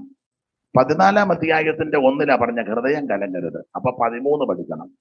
13-ാം അധ്യായത്തിലെ വിഷയം പെസഹായുടെ ദിനമെടുത്തപ്പോൾ ശിഷ്യന്മാർ വന്ന് കർത്താവിനോട് ചോദിച്ചു, ഗുരു, ഞങ്ങൾ എവിടാ നിനക്ക് പെസഹ ഒരുക്കേണ്ടത്? അതെന്താ അങ്ങനെ ചോദിക്കാൻ കാര്യം? ഇതിനൊക്കെ കയറി കിടക്കാൻ ഇടമില്ല, തല ചായ്ക്കാൻ ഇടമില്ല, ഉടുതുണിക്ക് മറന്നുണിയില്ല, കഴിക്കാൻ പോലും ആഹാരമില്ല, യേശുവിനും കൂടെയുള്ളവർക്കും. ഒരു പാട്ടിന്റെ വരിയുണ്ടല്ലോ, ജന്മസ്ഥലം വഴിയം പലം ശയ്യാഗൃഹം പുൽക്കൂടാക്കി. ജന്മസ്ഥലം വഴിയം പലം ശയ്യാഗൃഹം പുൽക്കൂടാക്കി. വഴിയാകാര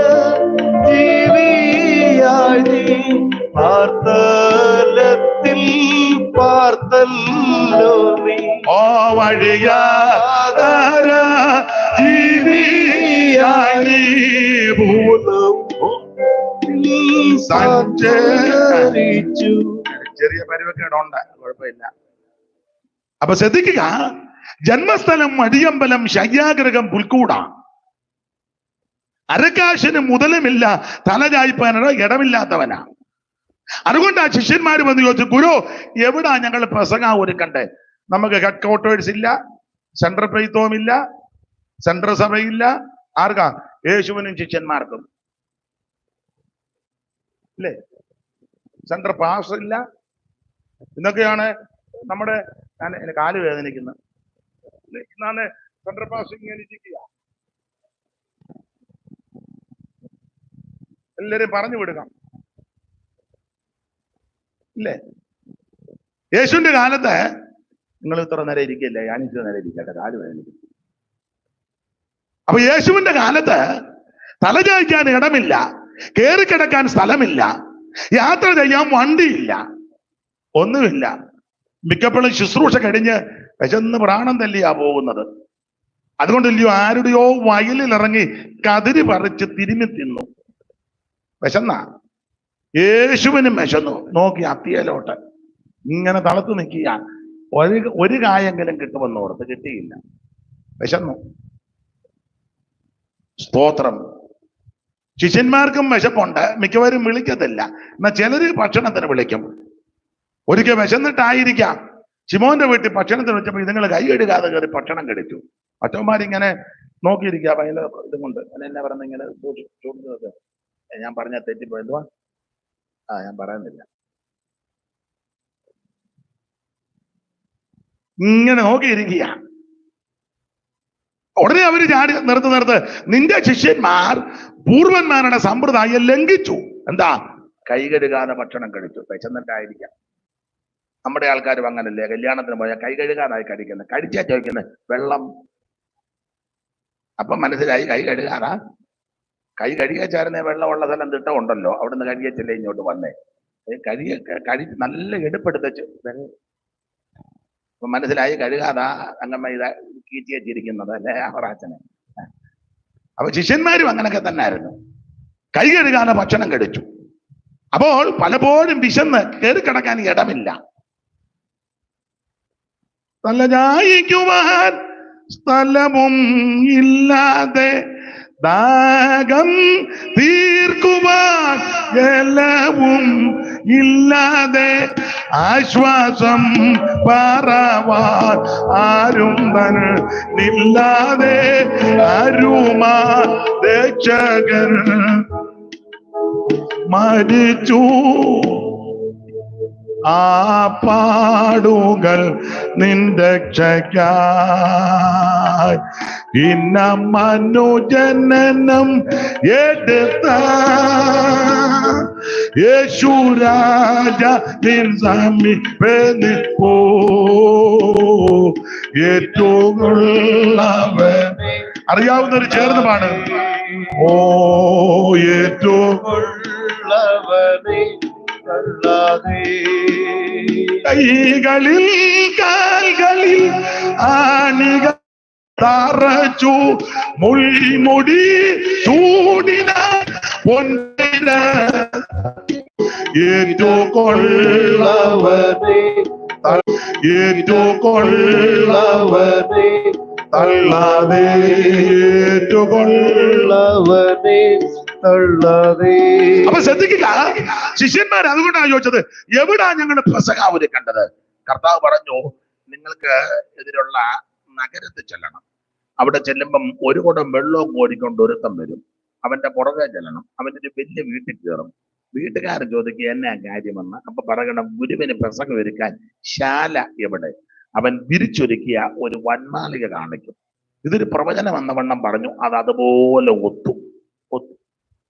പ്രവചനം അങ്ങനെ കേട്ടോ.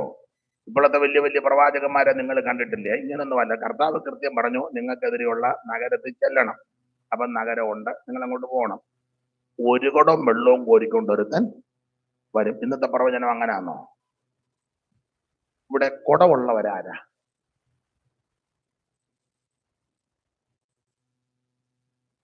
മനസ്സിലാകുന്നില്ലല്ലേ? ഇവിടെ കുടമുള്ളവര് ഒന്നൊരു തള്ള എടുത്ത്, ഓ കുടം, ആ ഇവനെല്ലാം ഭ്രാന്താ. മനസ്സിലാകുന്നില്ലല്ലോ? ഇവിടെ കുടത്തിൽ വെള്ളം കൊണ്ടുവന്നവരാരാ? എടാ പോട്ടാ, ദൈവാത്മാവ് അങ്ങനൊന്നുമല്ല പറയുന്നത്. കുടവും വെള്ളവും ഉണ്ടേ പറയാൻ തേണ്ടിരിക്കുന്നെന്ന് പറയാൻ കുടവും വെള്ളവും. നമ്മുടെ ഇടയിൽ ഇപ്പൊ കുറെ പ്രവാചകന്മാർ ഇറങ്ങിയിട്ടുണ്ട്. ആരോ ഒരാള് ഇതിനകത്ത് തലവേദനയാൽ ഭാരപ്പെടുന്നു. ഇരിക്കുന്ന മുഴുവൻ എന്താ? ഒന്നേ തലയ്ക്ക് വേദന ഇല്ലേ, തലയ്ക്ക് അസുഖം. ആ നോട്ടം ഇരിപ്പം കാണുമ്പോ അറിയാം. ഇതെല്ലാം ഈ പൊട്ടക്കണ്ണന്റെ മഹാവേനേറ. ഞാനൊരു കാര്യം പറയാം വചനത്തിൽ നിന്ന്. ദൈവത്തിന്റെ പരിശുദ്ധാത്മാവ് ഊഹാഭോഗം വെച്ച് പറയത്തില്ല. ചൊല്ലി പറയുന്നില്ലേ?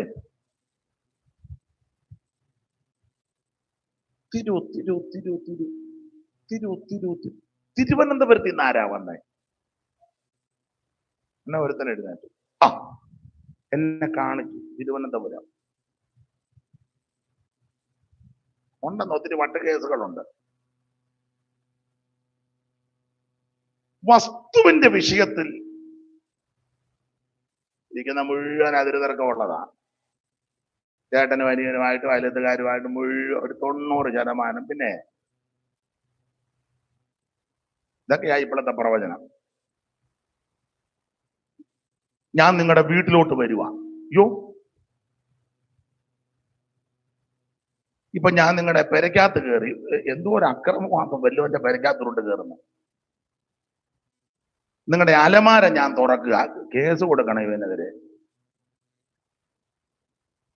ഈ ദൈവത്തിന്റെ പരിശുദ്ധാത്മാവ് വളരെ കൃത്യമായിട്ടേ പറയൂ. അതിന് ഒരു തെളിവ് തരാം. വേറെ പുസ്തകം പഠിക്കുന്നവർക്കറിയാം ദൈവം പറയുന്നത് കൃത്യമാ. ഞാൻ കഴിഞ്ഞ ദിവസവും സഭയെ പ്രസംഗിച്ചും പറഞ്ഞു, ഈ യോവാശിന്റെ മകൻ ഗിദയോനോട് കൃത്യം കാര്യം പറഞ്ഞു. അന്ന് രാത്രി ദൈവം ദൂതം വന്നു, പിന്നെ നിന്റെ അപ്പന്റെ 7 വയസ്സുള്ള രണ്ടാമത്തെ ഇളയ കാള, 25-ാം വാക്യമല്ലേ 6 വായിച്ചേ. അന്ന് രാത്രി യഹോവ അവനോട് അവനോട് കൽപ്പിച്ചത്, നിന്റെ അപ്പന്റെ ഇളയ കാളയായ 7 വയസ്സുള്ള കാളയുടെ പ്രായം വരെ കൃത്യം ദൈവാത്മാവ് പറഞ്ഞു. ഇതാ ദൈവം പറയുന്നത്, അല്ലാതെ ഊഹാഭോഗമൊന്നുമല്ല. ആർക്കോ ഇവിടെ കാളയുണ്ടെന്ന് തോന്നുന്നു. അങ്ങനെയാണോ ദൈവാത്മാവ് പറയുന്നത്? ഏതാണ്ട് ഒരു 6 വയസ്സ് കഴിഞ്ഞ ഒരു കാളേനെയാ ഞാൻ കാണുന്നത്. പിന്നെ ഇവിടെ അങ്ങനൊന്നും അല്ല പറഞ്ഞ, കൃത്യ 7 വയസ്സ്. ഒരു 5-6 കാളയുണ്ട്. അതിലേതാന്ന് എനിക്കറിയാമല്ലേ, ഏതോ ഒരു കാള. അല്ലല്ല, രണ്ടാമത്തെ കാള. വല്ലതും മനസ്സിലാകുന്നുണ്ടോ? അതാ ദൈവത്തിന്റെ പരിശുദ്ധാത്മാവ് പറയുന്നത് കൃത്യമായിരിക്കും. ഊഹാഭോഗം വെച്ചും പൊട്ടക്കണ്ണന്റെ മാവേലേറ് പോലെ പറയുന്നൊന്നും ദൈവാത്മാവല്ല. നിങ്ങളാണ് ചെന്ന് ചതിക്കുഴിയിലാകപ്പെടരുത്. കർത്താവ് കൃത്യം പറഞ്ഞു, പട്ടണത്തിൽ ചെല്ലണം, ഒരു കുടം വെള്ളവും കൊണ്ടിക്കൊണ്ട് ഒരുത്തൻ വരും. 5-6 പേര് വരുമെന്നല്ല, ഒരുത്തൻ. അവന്റെ പുറകെ ചെല്ലണം. വീട്ടുകാരൻ ചോദിക്കും, കാര്യം പറയണം, പിരിച്ചൊരിക്ക വന്മാളിക കാണിക്കും. അതുപോലെ ഒത്തു. അവിടെ ചെന്നു ശിഷ്യന്മാര് വേശും. പിരിച്ചൊരിക്ക വന്മാളികയും ഇതിന്റെ അന്തരീക്ഷമൊക്കെ കണ്ട് ഇവരുടെ ഹൃദയത്തിന്റെ ചെറിയ പ്രയാസമൊക്കെ വന്ന് കാണാം. സാഹചര്യം അങ്ങനെ. കാരണം ഇവര് മിക്കവരും മുക്കുവന്മാരും കടപ്പുറത്ത് ജീവിച്ചവരും സാധാരണക്കാരും മിക്കവരും പഠിപ്പില്ലാത്തവർ. അങ്ങനെ ഇവരെ പറ്റി പഠിപ്പില്ലാത്തവര് സാധാരണക്കാരാ. ഇങ്ങനെയുള്ള ഇവര് ഈ പട്ടണത്തിൽ വന്മാളിക, അത് വിരിച്ചൊരുക്കിയ വന്മാളിക, അപ്പർ റൂം എന്നൊക്കെയാ കൊടുത്തേക്കുന്നത്. ഒരു ഇംഗ്ലീഷ് ഇരിക്കട്ടെ, തെറ്റിയോ? ഇല്ല, ഇരിക്കട്ടെ. ഏതായാലും നമ്മുടെ യോഗം തീരില്ല. ഒരു ഇംഗ്ലീഷ് ഇരിക്കട്ടെ, അപ്പർ റൂം എന്ന്. അത് ഫർണിഷ്ഡ് ചെയ്തെന്നാ. ഒരു ഇംഗ്ലീഷും കൂടി ഇരുന്നോട്ടെ, അങ്ങനല്ലേ? അതാ അങ്ങനെ.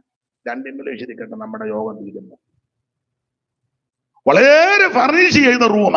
മുകളിലെത്തത് വന്മാളിക. ശിഷ്യന്മാരും യേശു അവിടെ ചെന്ന് ഈ വന്മാളികയും ഒരുക്കപ്പെട്ട മുറിയൊക്കെ കണ്ട് ഹൃദയത്തിൽ ഒരു ചെറിയ പ്രയാസം വരാൻ സാധ്യതയുണ്ട്. നമുക്കും അങ്ങനെ സാധാരണക്കാരാകുന്ന നമ്മൾ ചിലര് വലിയ വീടുകളിൽ ചെല്ലുമ്പം ഒരു ചെറിയ ചിന്തയൊക്കെ ഉണ്ടാകും. എന്നെ ഒരു വലിയ വീട്ടിൽ കൊണ്ടുപോയി പ്രാർത്ഥനയ്ക്ക് ആദ്യമായിട്ട് അങ്ങനെ ഒരു വീട്ടിൽ പോകുന്നത്, കാറ് കൊണ്ട് നിർത്തി 2-3 മുറികളെല്ലാം കഴിഞ്ഞ് ഞാൻ കണ്ടപ്പോഴേ അന്തം വിട്ടുപോയി. കാരണം പണ്ട് കുചേലനെ പറ്റി എഴുതിയിരിക്കുന്നത് പട്ടിണി കൊണ്ടു മെലിഞ്ഞ പണ്ഡിതേനു കുശസ്ഥലി പട്ടണം കണ്ടപ്പോഴേ വിശപ്പുണ്ടാകും പോയി എന്ന് പറഞ്ഞ പോലെ ഞാൻ അവിടെ ചെന്നപ്പോ അന്തം വിട്ടു. എനിക്കൊരു റൂം കൊണ്ടുതന്ന റൂം എന്ന് പറഞ്ഞാൽ അത് അതിലും മെച്ചം. ആദ്യമായിട്ട് അങ്ങനെ ഒരു റൂമൊക്കെ കാണുന്നത്. എന്നാലും ചിന്തിച്ച് ഇങ്ങനെയൊക്കെ ഉണ്ടോ. അല്പം കഴിഞ്ഞപ്പം പുള്ളി വീണ്ടും വന്നപ്പോ ഞാൻ ചോദിച്ചു, ബാത്റൂം എവിടാന്ന് ചോദിച്ചു. ബാത്റൂം ശങ്കാവിഷയം. അപ്പൊ പുള്ളി പറഞ്ഞു വരാൻ പറഞ്ഞു. പിന്നെയും വേറെ 1-2 ഇത് കഴിഞ്ഞേച്ചാം ആ മുറിയുടെ തന്നെ, പക്ഷെ ഇടയ്ക്കൊക്കെ വേറെയാ അങ്ങോട്ട് ഇതാന്ന് പറഞ്ഞ് കേറിക്കോ, ഇപ്പം വരാൻ കാപ്പി എടുത്തോണ്ട്. വലിയ വീടാ, ഒത്തിരി മുറികളുണ്ട്. പുള്ളി അങ്ങ് പോയി. ഞാൻ ഈ ബാത്റൂമിൽ കയറിയത് എവിടാ ഞെക്കുന്നത് എന്നതാന്ന് എനിക്ക് ഒരു പിടുത്തവും കിട്ടുന്നില്ല. ചുരുക്കി പറഞ്ഞ ഒന്നും നടന്നില്ല. എന്നാ ചെയ്യാൻ? ഇത് ഒന്നും നമുക്ക് അറിയത്തില്ല, എനിക്കറിയത്തില്ല. ആദ്യമായിട്ട് കാണുക തന്നെ ഇതൊക്കെ തൊടാൻ തന്നെ അങ്ങ് അറയ്ക്കുക. അറക്കെന്ന് പറഞ്ഞാൽ അറവല്. നമ്മളിതൊക്കെ ആദ്യം കാണുക. ആ പൈപ്പും അതിൻ്റെയൊക്കെ ടാപ്പും ഇതൊക്കെ കണ്ടിട്ട് എന്തുവാണോ ചെയ്യുന്നു, എന്തോ നീറ്റാണ്. ഒന്നും നടന്നില്ല. ഞാൻ പിന്നെ തിരിച്ചു വന്ന ആ മുറിയിൽ തന്നെ കുത്തിയിരിക്കുക, പ്രാർത്ഥിച്ചല്ല. എന്നാ ചെയ്യാനാ? ആദ്യമായിട്ട് എന്നതുകൊണ്ട് ഇത് എവിടെയൊക്കെയാണെന്ന് ഒരു പിടുത്തവും ഇല്ല. പിന്നെ കുറച്ച് കഴിഞ്ഞപ്പോൾ പുള്ളി കാപ്പിയായിട്ട് വന്നു. ഞാൻ ചോദിച്ചു വെളിയിലുണ്ടോ എന്ന് ചോദിച്ചു. എന്നാ പറഞ്ഞു അത് മതി. അല്ല പിന്നെ പുള്ളിയെ ഞാൻ ഇതിനകത്ത് കേൾക്കണം, നോക്കുകയല്ലോ.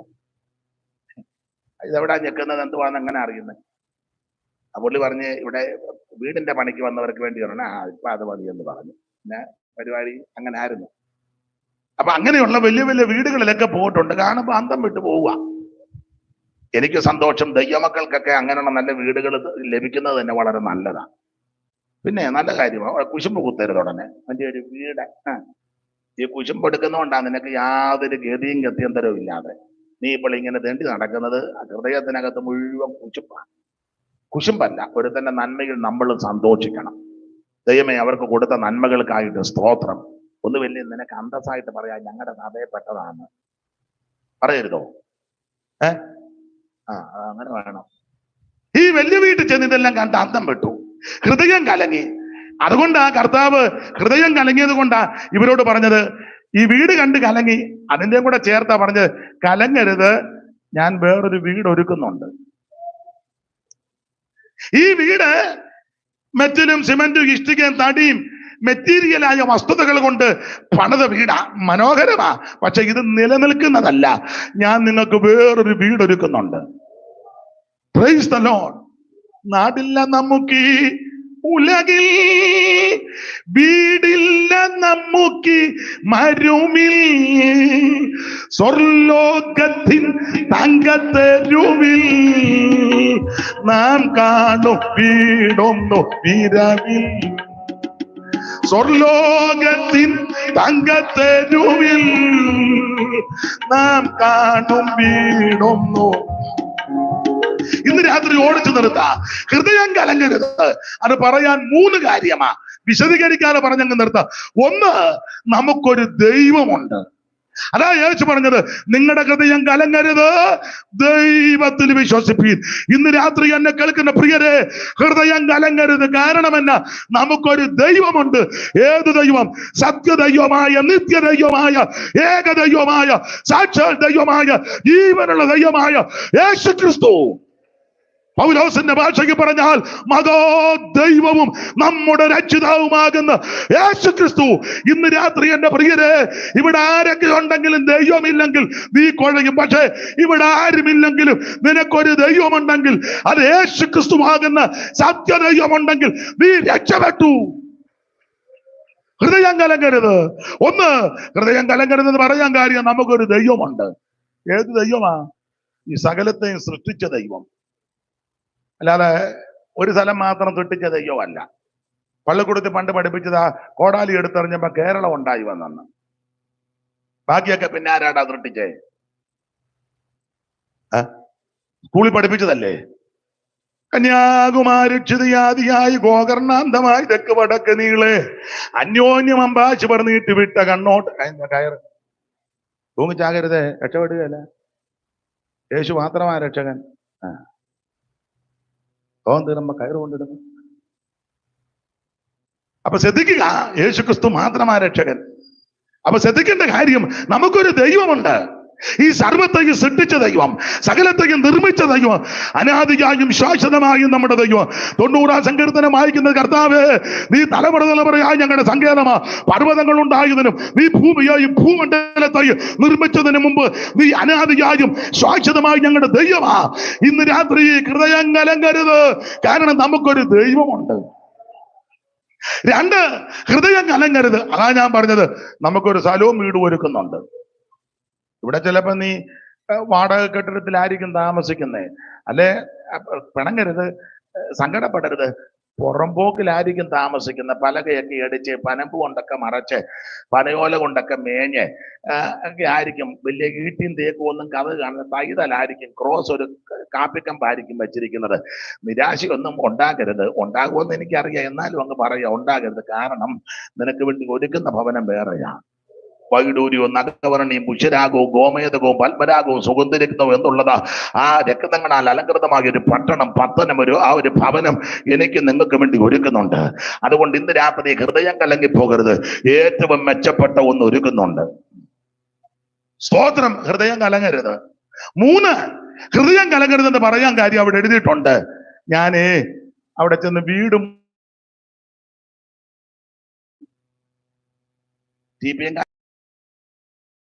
വിടന്നൊരുങ്ങി വിണ്ണിൽ വേഗം വരും തേജസ്സിൽ എന്നൂര ചെയ്തു പോയ എൻ പ്രാണനാഥൻ.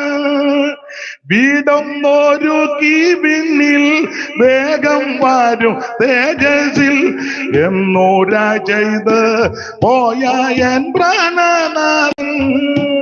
വാക്ക് മാറുകില്ല, താമസിക്കുകയില്ല, വാക്തം പോൽ വാനിൽ വെള്ളിപ്പെടുമേ. അപ്പൊ ശ്രദ്ധിക്കുക, 1, ഹൃദയം കലങ്ങരുത്, നമുക്കൊരു ദൈവമുണ്ട്. 2, ഹൃദയം കലങ്ങരുത്, നമുക്കൊരു സ്ഥലം ഒരുക്കുന്നുണ്ട്. 3, ഹൃദയം കലങ്ങരുത്, കാരണം അവിടുന്ന് സ്ഥലം ഒരുക്കിച്ച് തിരിച്ചു വരും. എന്തിനാന്നറിയാമോ? തിരുസഭയെ ചേർക്കാൻ. എന്തിന്? തന്നോടുകൂടെ ഇരുത്താൻ. എന്തിനാ? വെളിപ്പാട് പുസ്തകം പഠിപ്പിക്കുന്നത് കണ്ണിൽ നിന്ന് കണ്ണുനീരെല്ലാം തുടച്ചു മാറ്റും. ഇനി ശാപവും ദോഷവും ദുഃഖവും മുറവിളി ഒന്നുമില്ലാത്ത ഒരു നല്ല അനുഭവത്തിലേക്ക്, അവകാശത്തിലേക്ക് നമ്മെ കൊണ്ടുപോകാൻ പോവുക. അതുകൊണ്ട് ഹൃദയം കലങ്ങരുത്. യേശു വീണ്ടും വരും, വീണ്ടും വരും. അതിന് തെളിവെന്നാ? തെളിവ് യേശു പറഞ്ഞേച്ചാ പോയത്. 2, ദൂതന്മാര് പറഞ്ഞു, ഗലീല പുരുഷന്മാരെ, നിങ്ങൾ ആകാശത്തിലേക്ക് നോക്കി നിൽക്കുന്നത് എന്ത്? നിങ്ങളെ വിട്ട് സ്വർഗാരോഹണം ചെയ്ത ഈ യേശു സ്വർഗത്തിലേക്ക് പോകുന്നവനായി നിങ്ങൾ കണ്ടതുപോലെ തിരിച്ചു വരും. 2 ദൂതന്മാരെന്നാ എഴുതിയേക്കുന്നത്. നടക്കുവോ? നടക്കും. അതിനാ ജനിക്കാൻ നേരത്തെ ഒരു ദൂതനാ വന്ന് മറിയാമ്മയോട് പറഞ്ഞ, മറിയാമ്മയെ ഗർഭവതിയാകും, കൊച്ചിനെ പ്രസവിക്കും. നടന്നു. ഒരു ദൂതൻ പറഞ്ഞ കാര്യം അതുപോലെ നടന്നു. പോകാൻ നേരത്തെ 2 ദൂതനാ പറഞ്ഞത് പോയതുപോലെ വരുമെന്ന്. ഒരു ദൂതൻ പറഞ്ഞ കാര്യം നടങ്കിൽ 2 ദൂതൻ പറഞ്ഞ നടക്കുമെന്ന് ഉറപ്പാ. യേശു വീണ്ടും വരും. എന്തിനാ? തനിക്കായി കാത്തു നിൽക്കുന്ന വിശുദ്ധന്മാരെ ചേർക്കാൻ. പോകുമോ? പോകണം. അതിനെന്തോ ചെയ്യണം? മാനസാന്തരപ്പെട്ട് രക്ഷിക്കപ്പെട്ട് സ്നാനപ്പെട്ട് അഭിഷേകം പ്രാപിച്ച് തിരുമേശയെടുത്ത് വേർപാട് പാലിച്ച് അപ്പോസ്തലിക ഉപദേശത്തിൽ നിന്ന് ദൈവത്തോടും മനുഷ്യരുടെ കുറ്റമറ്റ മനസ്സാക്ഷിയോടെ ജീവിച്ച് ഓരോ ദിവസവും വേർപാട് പാലിച്ച് ഓരോ ദിവസവും പ്രസംഗിക്കുന്ന ഞാനും കേൾക്കുന്ന നിങ്ങളും മാനസാന്തരപ്പെട്ട് ആരോടും അലോഗ്യം ഉണ്ടാക്കരുത്, വഴക്കുണ്ടാക്കരുത്, അയലത്തുകാരോട് അടിപൊളി ഉണ്ടാക്കരുത്, സഹോദരങ്ങളോട് വഴക്കുണ്ടാക്കരുത്, ഒരു സഭയിൽ കൂടുന്നവരുടെ തമ്മിൽ കൊമ്പ് കോർത്തിരിക്കരുത്, സകല മനുഷ്യരോട് സമാധാനം ആചരിച്ച് ശുദ്ധീകരണം ആചരിക്കണം, മാതാപിതാക്കളെ ബഹുമാനിക്കണം, സമൂഹത്തോട് പ്രതിബദ്ധത ഉണ്ടായിരിക്കണം, നാട്ടുകാരോട് നല്ല രീതിയിൽ ഇടപെടണം. ഇതൊക്കെയാ ഉപദേശം. ഈ വശത്ത് അടിച്ചാൽ ഇവിടെ കാണിച്ചു കൊടുക്കണം. 1 നാഴിക നടക്കാൻ 2 നാഴിക നടക്കണം. ഉടുപ്പ് ചോദിച്ച പുതപ്പോൾ. ഇതാ നമ്മുടെ പ്രമാണം. മിണ്ടുന്നില്ലല്ലോ. സ്തോത്രം. ശത്രുവിന് വിശക്കുന്നെങ്കിൽ തിന്നാൻ കൊടുക്കണം. ഇങ്ങനെയൊക്കെ ജീവിച്ച് വിശുദ്ധിയോട്, വിശ്വസ്തയോട്, പരമാർത്ഥതയോട് കർത്താവിന്റെ വരവിനായി നോക്കി പാർക്കുന്ന വിശുദ്ധന്മാരെ ചേർക്കാൻ യേശു വീണ്ടും വരും. അതാ നമ്മുടെ പ്രത്യാശ. നിങ്ങളുടെ ഹൃദയം കലങ്ങരുത്. കരമുയർത്തി ദൈവത്തെ സ്തുതിച്ചാട്ടെ. ഒരിക്കൽ